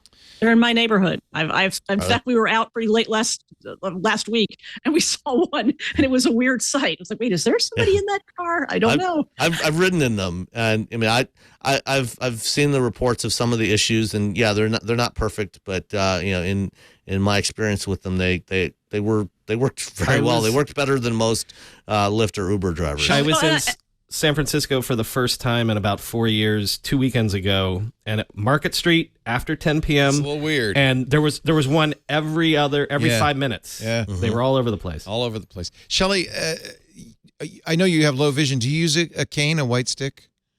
I have one. I only use it when I'm in unfamiliar areas. And yeah, as somebody who cannot drive, the idea of self-driving autonomous cars has always been exciting to me. And to be honest, I would get in one of those cruise robotaxis because I'm just like, I would like to be driven around by a robot and imagine. Well, yeah, absolutely it is. I think the same thing as I get older. And the problem with whatever Tesla's doing and whatever is that there are humans interacting with, we talked before about the systems of, when we were talking about AI, we talked about how humans are involved. Well, in theory, if you had autonomous vehicles, if there were only autonomous vehicles on the streets and we didn't have those pesky humans, pedestrians and transit users and all that stuff, in theory, the system would be better for all. In theory, I'm not saying that. Do you ever worry, though, as a pedestrian about getting clobbered by one of these things? I also worry about electric cars that don't have motor noise. Right. So there's just plenty of stuff to worry about as a pedestrian. I worry about human drivers just as much or more. The only time I ever made physical contact with a car while I was walking, it was driven by a human. So I wasn't knocked down, but it was very scary. Yeah. And to your point, Shelley, cases like yours are one of the driving forces for automated driving, to enable mobility, freedom of mobility for people that either can't or don't want to drive, whether it's because of a physical limitation or, just getting older or the young or people who just don't want to drive, having that ability to call up a vehicle to take you where you need to go, not have to worry about parking and things like that. I think, there's a lot of potential societal benefit out of that. And if we can get it right, the potential improvements in safety, these things should be able to see pedestrians way better than humans can, because if they're done right, which means not like Tesla, which relies only on simple RGB cameras, visible light cameras, those cruise vehicles, Waymo vehicles, others, they use a combination of cameras and imaging radar sensors, high resolution radar sensors, LiDAR sensors, thermal imaging sensors that should be able to help detect pedestrians and animals. All of this combination of these sensors is what's key to try to generate a sufficient level of safety that is hopefully at least as good or better than human safety, which we haven't yet fundamentally proven that they are even as good as humans yet. Right. And it's fair to point out that pedestrians and animals are as unpredictable or more so than other vehicles on the road. So you can count on certain things with software about how other vehicles behave because there are rules governing them. That doesn't always work, but it's less effective with a pedestrian who might dart out in front of you. And I think that there have been incidents where when they traced it down, the automated car was at fault in terms of hitting the pedestrian that they should have seen, but the pedestrian or the bicyclist or whoever is also not necessarily guaranteed to behave in a way that the car expects, that the software that's running the car expects. Yeah, that's actually turns out to be one of the hardest parts of developing automated driving. You can kind of break down the problem into 4 parts: sensing, detecting what's around the vehicle, prediction, then planning a path through that environment, and then actually controlling the hardware to do it. That prediction turns out to be really one of the toughest parts, especially with pedestrians and cyclists, vulnerable road users. Because the physics of a vehicle mean that it's going to put some limitations on how fast it can change direction. A human or an animal or a cyclist can change direction on a dime, and that is really hard to figure out for software. Oh, that's disappointing, because the main reason I want self-driving cars is so I can ride my bicycle more. Oh, well, that dream up in smoke as well. Although as I get older, I would love it that I don't have to, I guess my wife will drive me around, but until then, or maybe after that, self-driving vehicles would be great. I guess the problem really is that we have self-driving vehicles and human-driven vehicles on the same road. Would it? Right. That's fundamentally what I see as the issue, because I wouldn't. The rules about how you arrange streets and how traffic worked would be fundamentally different if all vehicles were automated. And if we, I get on my sort of red hat here, but if we didn't have to have private car ownership, if I could just rent access to a car when I needed it and send it away, I wouldn't have to have a driveway, I wouldn't have to have a parking space or garage. Right. If I wanted a pickup truck to take a load of stuff somewhere but never wanted to see that truck again, I could do that. And as a person with low vision, that's pretty attractive. Yeah. Yeah. Well, and for society as a whole, there are 7.5 parking spaces for every vehicle in the United States. There's 290 million registered vehicles, and there's 7.5 parking spaces for every one of those. In urban entire centers, areas of the city are devoted just to in parking. Urban centers, about 25 to 30% of an average urban center is devoted to parking. If you could eliminate all or most of that, imagine what you could do with that landmass in cities to provide more housing, more commercial real estate, more of everything that would be of benefit to society, in addition to the potential for saving lives and saving energy from these vehicles. Yeah, the way I always say it is, if I have in my past, I've been a cube dweller in office environments. The car that I don't have, but if I had a car, it would have more space than I would have had in some of the cubes I've been in. Yeah. PC shipments. Ooh, this is bad. An analyst working for a company called Mercury Research, Dean McCarran, has put out a report that says the x86 processor market just endured, quote, the largest on-quarter and on-year declines in our 30-year history. The worst quarter ever for x86 processors.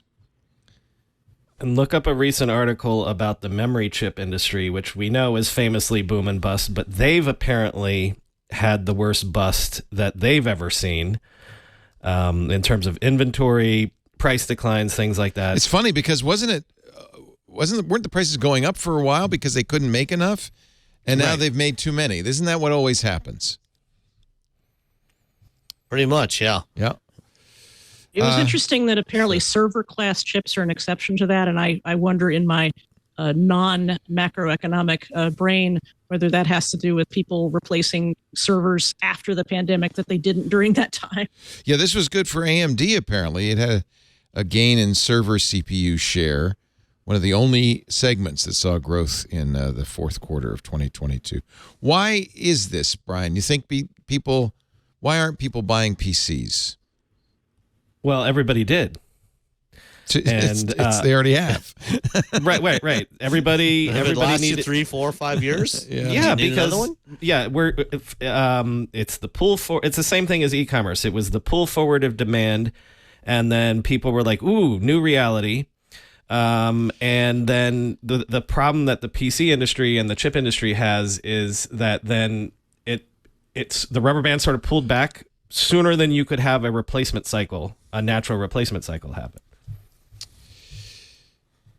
So are we going to see a recovery at some point in the future? Like, will people go back and buy PCs again, or? I mean, so again, pandemic times, you've got to have a tablet or a laptop for your kids. You've got to have an extra one. Your work furnished you with one, and this, that, and the other thing. And then think of the snapback for if remote work doesn't happen as much as people thought. There's so many factors in terms of you had the supply chain things as well, and now you've got fears of recession dampening consumer demand. It's like it is one of those perfect storm things where we could sit here and talk for a half an hour about 4 different points that are hitting the PC industry all at once, and certain corners of the hardware industry all at once. But all it really is that this was a sort of black swan event that no one could have planned for. People overplanned or got giddy about, this could be a phase change in terms of how consumers or even enterprises behave and what their demand could be. And so it's just going to take time to unwind that. And, in theory, like, inflation is coming down and supply chains are getting back to normal, but maybe it's just going to take longer for tech hardware. Very interesting. All right, let's take a little break. Shelley Brisbane is here from sixcolors.com and the Texas Standard at texasstandard.org. Great to have you here. She's also on, I didn't even know he had one, Jason Snell's Mastodon instance, which has the marvelous name of Zeppelin.flights. And she's Shelley on there. Zeppelin Flights. I have to ask Jason about that on Tuesday on MacBreak Weekly. Also here, Brian. Well, I can tell you why it's called that if you care. Why? Why is it called that? Well, so Zeppelin is the sort of mascot of the Incomparable Network, which is Jason's network of podcasts about pop culture and movies and TV and superheroes and all those things. The Incomparable has Zeppelin a Zeppelin for a logo. Right. And so he just decided to call it Zeppelin Flights. That makes perfect sense. Besides, Zeppelins are super cool. They are. Yeah. Someday Jason's going to let me do a show on this is just, I'm narrowcasting to Jason if he's out there somewhere. I want to do a show for the Incomparable about movies featuring Zeppelins. So I would listen to that. All right, there you go. See, you got an audience. Yesterday we had science fiction author Daniel Suarez on triangulation, and there's a scene in his new book Critical Mass where these billionaires need to fly around, and they don't want to pollute the atmosphere with their private jets.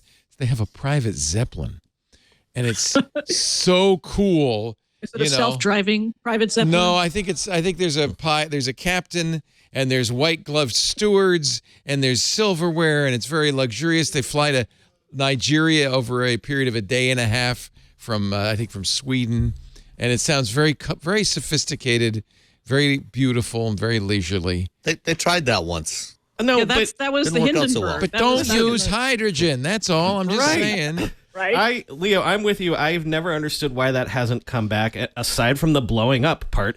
But other than that, how many other technologies have had lots of crashes and blow-ups and sinkings, and yet we still went further with the technology? Why this one technology did we have a couple of bad events and we just abandoned it? Because airplanes were faster.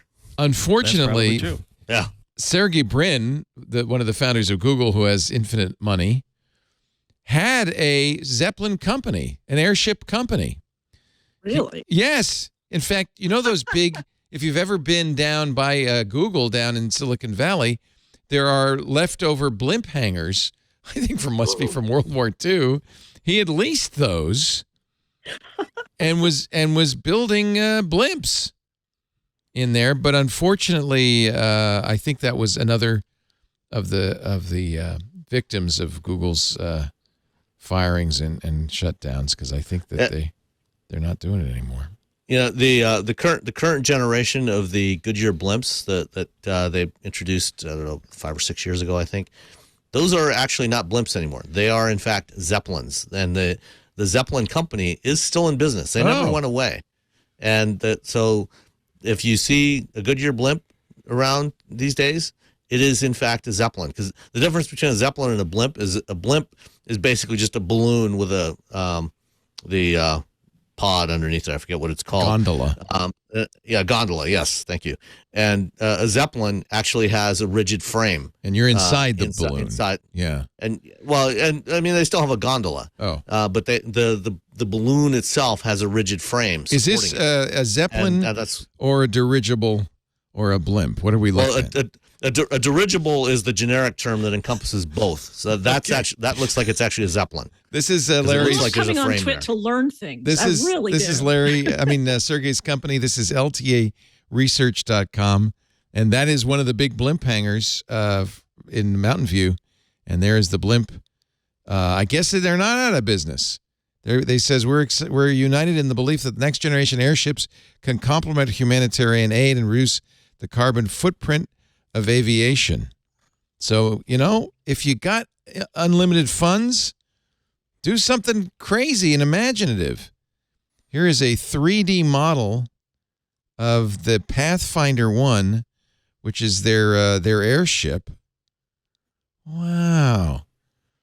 So they've avoided the whole blimp dirigible thing by calling it an airship, right? But the gondola, it's got a fly-by-wire system. I feel like we saw a bunch of stories 5 or 6 years ago about also this has industrial uses for like flying things into remote areas that, a helicopter would be too heavy for a helicopter or even like a seat, whatever, it's got LiDAR, baby. Yeah, the payload capability is more than you could get with a helicopter. They're huge. Yeah, they're very large. But they're slow, right? That's the drawback. Yeah. Mm-hmm. So it depends on. I mean, there's a lot of applications where speed is not necessarily of the essence, and these are a great solution for those applications. I think Jason Snell should sell his Zeppelin site to Larry or Sergey. Wow. Also here, Brian McCullough, Tech Meme Ride Home podcast. Have you been doing it how many years now? 5 years, 6 years? Yeah, actually March 5th. So I got to think about that. It will be 5 years. Has the news changed over 5 years? That's so funny. I have said that on recent shows where, for how long the first few years it was tech is ascendant and tech is conquering all before it and tech is going to take over the world. And the last 6 months have been so many episodes where I'm like, hey, here's another narrative breaking. Here's a layoff story. Yeah. Here's, the triumphalism of the first 3 to 4 years has really been, record scratched in the last year. I've been doing this long enough that I've been through the bust in 2000, the bust in 2008, now the bust in 2023. And it always seems to come back, but it is definitely it's interesting to watch the ebb and flow of our fortunes, isn't it? Yeah. Yeah, and like I said, I mean that makes it better for me because it's not the same narrative. Oh, but that's why I like it. It's not boring. Yeah.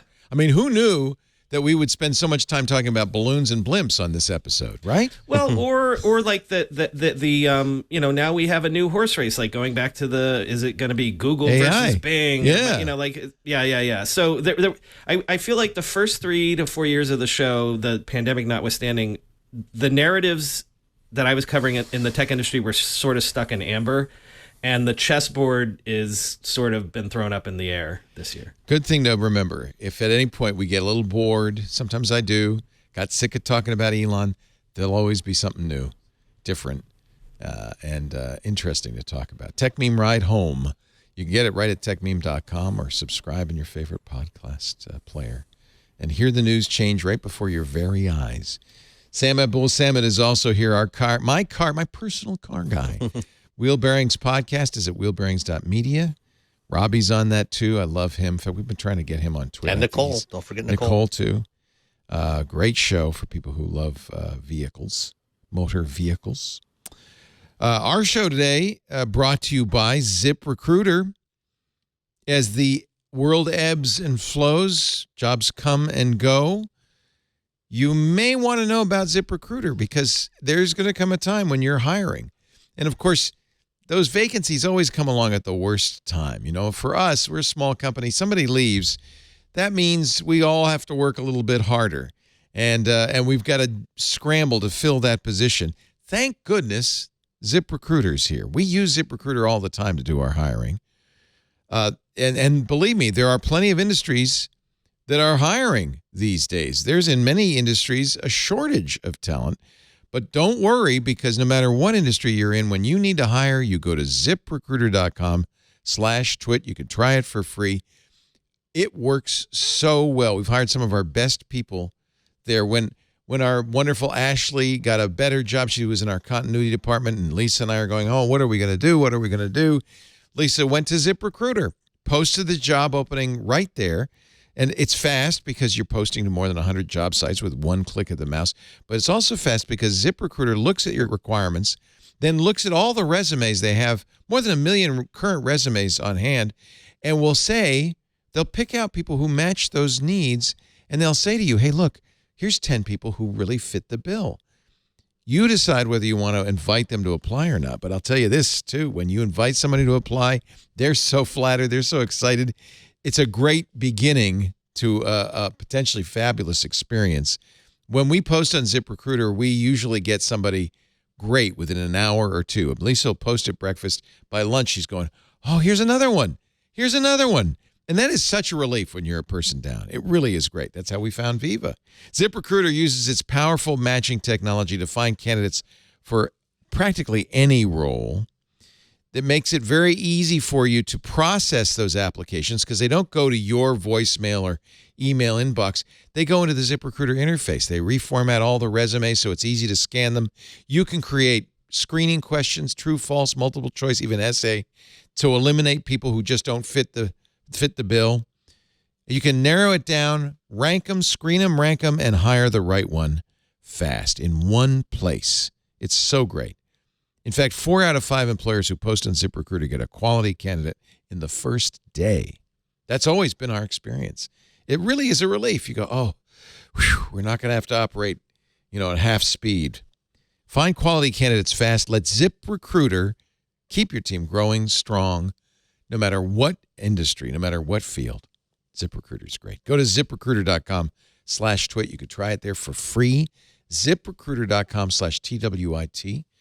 They have been so great for us all these years. We've used them many, many times. They've been a sponsor here for a long time. Thank you, ZipRecruiter. We really appreciate it. And thank you to all of you who listen and use those addresses because that makes a big difference. And they know you saw it here. ZipRecruiter.com/twit. We had a really great week this week on all the shows. I mean, not just Daniel Suarez. Well, you know what? I think we have a little video you can watch for yourself. Only on Club Twit. Going to sit down today with another fine addition here at Twit, the wonderful co-host of All About Android. She's also quite busy doing things in the world of dev life and the fitness world and a whole bunch of other things. Allow me to welcome today's guest, Miss Win Twit Dow. How you be, lady? Oh my gosh, so good. Especially after that kind of intro. And oh my God, that's so nice. I don't really feel that fascinating, but I'm really happy to be here. Previously on Twit, Triangulation on his 5th visit to our studios. Daniel Suarez has a new book, and the world rejoices. It feels like we're in a renaissance of space exploration. I truly believe that. And we just need more and more people, both billionaires and government officials who vote on these things, as well as the general public, to realize we really are on sort of the brink of a golden age if we make the right decisions. So we're at I'd say a fork in the road. One way is a crisis and one way is a golden age. All About Android. I have in my hands the OnePlus 11 5G, and I give you my full review in tonight's episode. Tech News Weekly. Micah Sargent and I, Jason Howell, talked to Joseph Cox from Vice about how AI systems are creating convincing replicas of celebrity voices, like mine right now, often without permission to do so. AI sure is a big deal, it seems. Hey, there's only room for one AI host on the Twit network. That my voice in that whole promo was artificially generated. That's the 11 Labs version of Jason Howell and my voice. I've done that. I did that this week as well. Yeah, it's kind of tempting, isn't it? Well, I have to take a trip to Ireland. Well, have to. What if I did, instead of hiring somebody to fill in for me for a week? Exactly. What if I just wrote out the show and didn't have to edit it and process it? Just, yeah. So it's not there yet, though, is it? No, but it's actually the 11 Labs is the closest one, because I did the Descript one a couple years ago and it was nowhere near close. Yeah, Descript. The nice thing about Descript was it was clearly generated. That one was close enough. It just sounded like, was Leo sick? But this adds like the breaths. Yeah, this adds it's pretty good. Sort of the emotion. Like, so if they could just add the dials where I could add emphasis and, with italics or something like that, we're almost there. But I don't know if you've played with it, but the other weird thing is if you give it a paragraph and you say generate, it'll perform it in a certain way. Generate it again with changing nothing, it'll perform it in a completely different way. Like do it again, completely different way. Yeah. AI is good at that. Shelley, you said you played with it too? Yeah, I decided, I don't know why I made this terrible decision, but it had been going around in a podcast or Slack, and a bunch of us had been posting samples. And I was due to do a Q&A on the radio show, which as a producer means that I wrote the script and that I was going to talk to the host. I wrote him some questions that he asked me, and then I answered them. And so what I did was I took that script and I trained it on both of our voices. And I was like, why am I putting myself out of a job? I don't know. But you can train it with multiple samples. And so the first thing I did was I trained it on myself doing something like I would do for the radio show, which is essentially reading about a serious topic. We were talking about disability legislation in the legislature.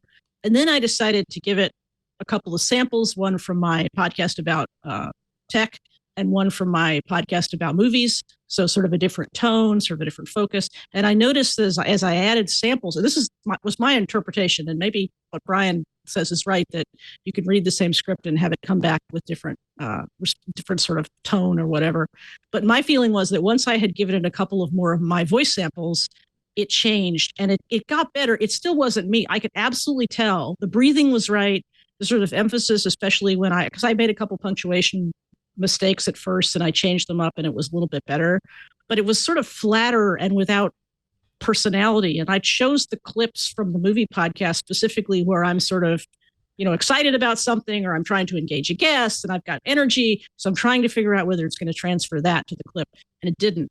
And it really did not do particularly well on my radio show host, where I only put one clip of him in. But yeah, I was able to fake an entire radio segment. I didn't put it on the air, but I had it. Can I find it? Is it on the net?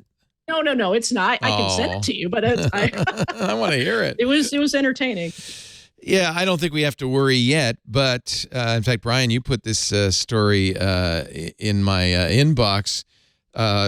Voice artists are worried about ChatGPT and other AI generators. I guess not ChatGPT so much as 11 Labs. Whatever generative stuff. Generative is scaring them.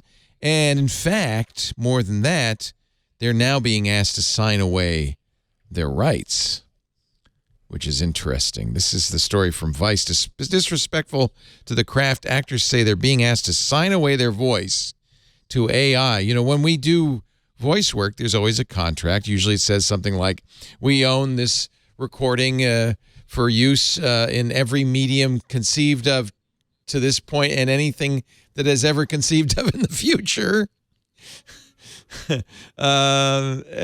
We use the same release, I believe. But in any event, it's now becoming a little bit concerning. We had this story a couple of weeks ago that folks at 4chan had used 11 Labs to create celebrity voices doing appalling things.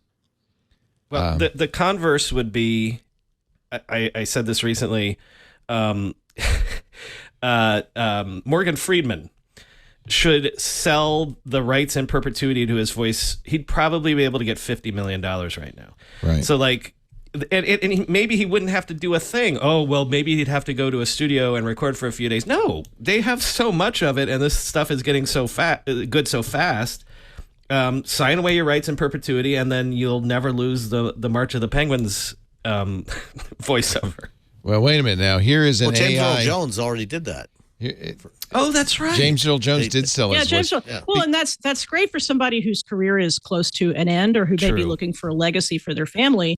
But if I'm a voice actor and I'm 30 years old and maybe I've even just had a hit, maybe I've had a big role in a video game or a movie or something like that, and you're asking me to sign away my rights to a specific piece of work that I'm about to create for you, that's a really different situation. Yeah.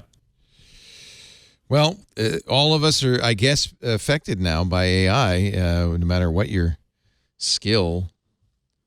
I could have ChatGPT write the script, and then I can have 11 labs read it. Yeah. Well, and then it's going to come for images too. You know, all the new Indiana Jones thing with Harrison Ford being the younger thing. Like, you won't need Harrison Ford. You could just do Indiana Jones in perpetuity if he signs over his rights to his visage and now his voice. And yeah.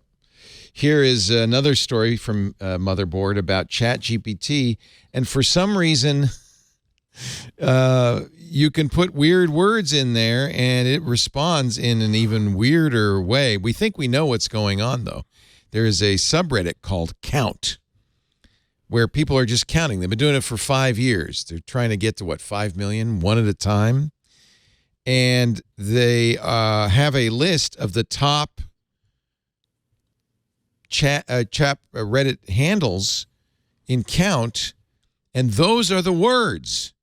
So something about the way ChatGPT absorbed the Count subreddit has given these people some sort of weird celebrity in GPT's token set, is what Vice calls it, including Solid Gold Magikarp, StreamerBot, and the Nitrome fan with a leading space.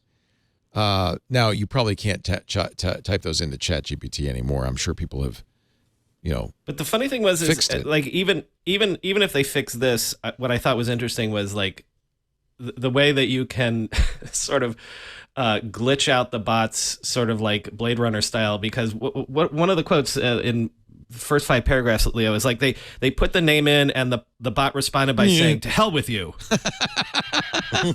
It's hysterical. It's like it breaks the AI. Yeah. And for some reason, that's just wonderful. We just love that, don't we? Oh, yeah.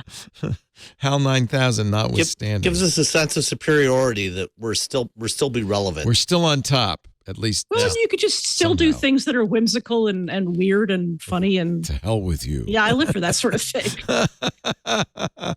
Wow.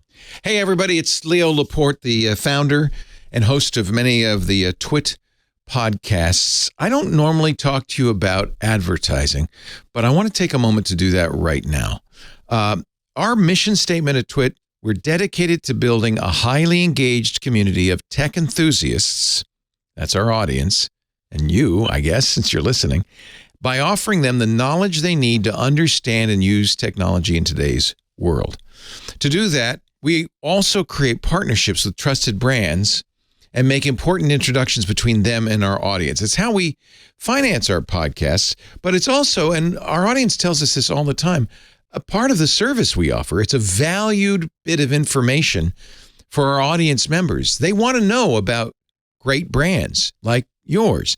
So can we help you by introducing you to our highly qualified audience? And boy, you get a lot with advertising on the Twit podcasts.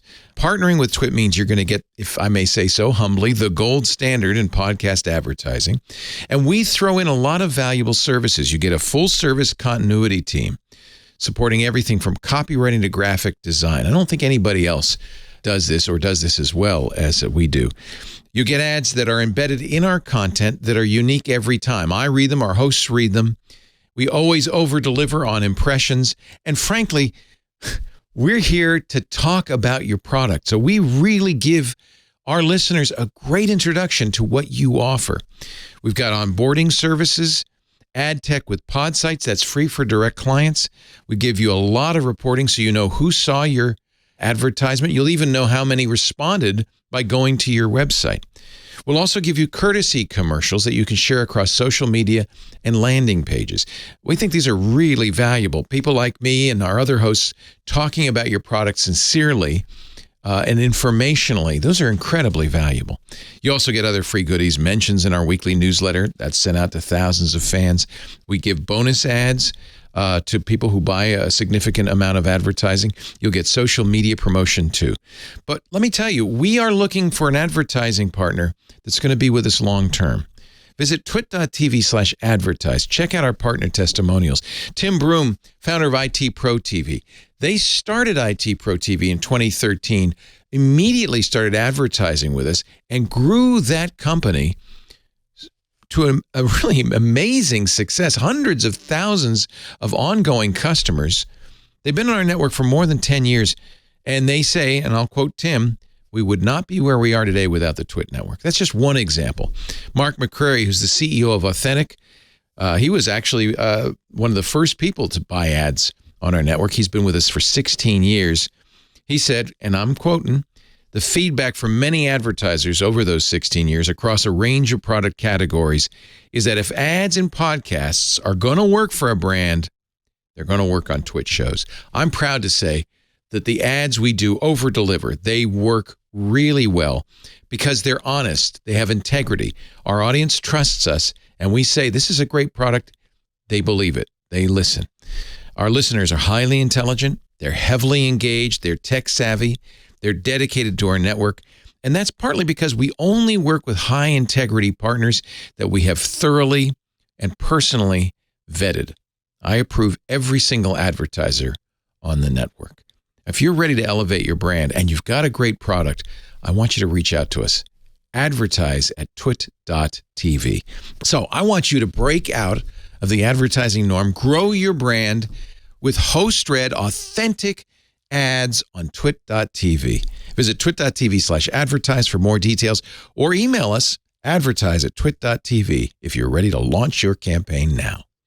AI for video is coming. The folks who did Stable Diffusion Runway have a new model. They call it Gen 1 that can create videos based on an input, a sample, and then they can let's see if I can get it to play back. It looks like it won't play back on Linux here, but the top animated GIF gives you an example. But you could give them a video of a real person doing something and then change the background entirely. So get ready. I mean, this is deep fakes paradise, isn't it? Transforming existing videos into new ones. Let's see. Maybe here I can get it to play from the Runway site. So this is the actual video on the left. It's a real subway in New York City, but I can make it a cartoon using the AI. It's a pretty good cartoon, right? You can have a human being acting kind of silly in a park, but then apply it to a magma monster, and suddenly you've got a pretty good. I mean, this is a lot easier than doing rotoscoping.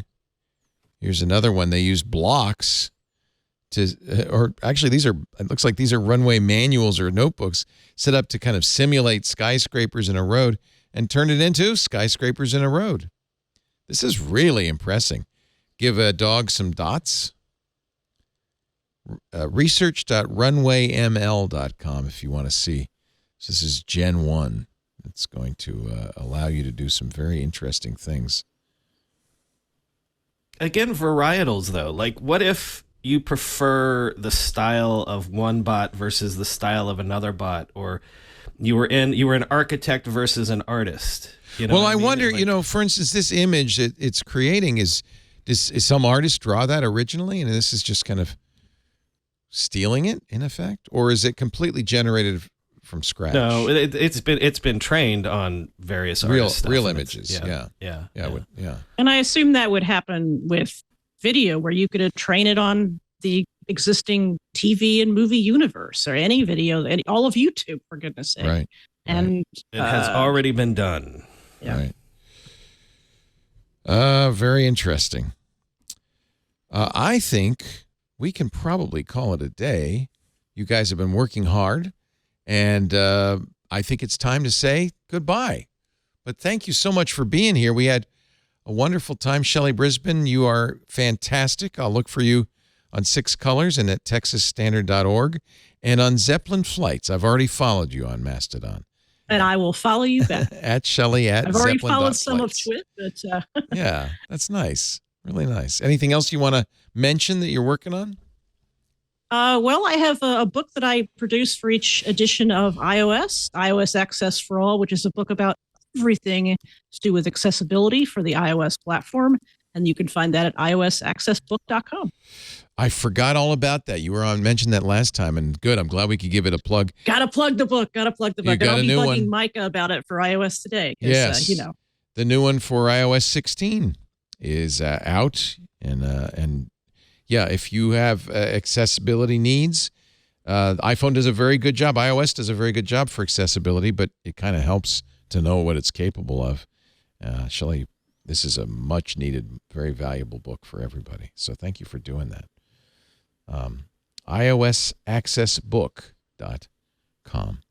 Brian McCullough, when are you going to Ireland? Oh, you're muted. Sorry. Second week of April. Are you excited? Definitely, seeing as how that's the first time that I've personally gone. And, like I said, maybe that week, the 5 episodes of the Tech Meme Ride Home Be AI generated. Maybe I won't have to take a microphone in my carry-on and things like that. I will literally just do it. Leo, I really might. I think that's an interesting idea. You could still write it and just have the AI generate it. Would you use Descript? What would you use? No, I'm going to use the 11 Labs because I keep feeding it stuff from my show. It's getting better and better. I've been preparing the audience for this. Like, we've done segments. And I've said, okay, here we go. Because when all this week, it was nothing but AI news. And so I couldn't help myself. I'm like, okay, we got to do this next segment with my AI voice. We're all doing it. So if I prepare the audience and I say, I'm not going to do this forever, but for this 1 week, will you accept it? And the interesting thing was, I did one experiment with different voice. I did an Irish accent, not my voice. And people hated it. But when I did it with my voice this week, people were like, oh, that's not bad. So again, what are the implications? The implications are I'm not paying a substitute host for a week to take over my show. Right. So ridehome.info. What will Brian McCullough do? Stay tuned and find out. Ridehome.info. Thank you, Brian, for being here. Really appreciate it. And thank you, Sam Abul Samed, my car guy. Wheel Bearings Podcast is at wheelbearings.media. Between you, Nicole, and Robbie, I think you're probably covered for vacations. Yeah, we try. Also, we didn't even say it today. I don't know. Do you want me to? Principal researcher at Guidehouse Insights? Absolutely, please. Yeah. Yeah, that's his day job, folks. They're the ones that pay the bills. Yeah, so all the other stuff is just a hobby. It's good to have hobbies, Yeah. Absolutely. You never know what's going to happen. Wheelbearings.media for more information or to hear the podcast. You've launched a Patreon. That's great. So people can become fans. And, last week we had Kelly Funkhauser from Consumer Reports on to talk about they recently did a bunch of testing on driver assist systems and had some interesting results. And so we invited Kelly to come on and talk us through what their methodology was, what they were actually looking for to get a better understanding of how they came to the conclusions that they did. So that was a really interesting conversation. And tomorrow morning we'll be, Nicole and Robbie and I will be recording another one. And we'll have some interesting content there as well. Join Sam, Nicole, Robbie at wheelbearings.media. Thank you, Sam.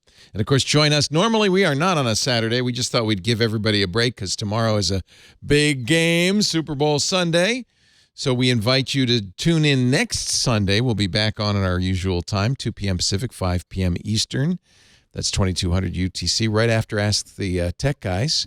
You can watch live at live.twit.tv, chat with us live at irc.twit.tv, or if you're a member of Club Twit, join us in the fabulous Club Twit Discord. You can also get after the fact, get versions of the show, audio or video, at our website, twit.tv. There's a YouTube channel dedicated to This Week in Tech. And, of course, you can subscribe in your favorite podcast client and get it automatically the minute it's done, which we are now. Thank you for joining us. I'm glad you tuned in on a Saturday. We'll see you next week. Another Twit is in the can. Bye-bye.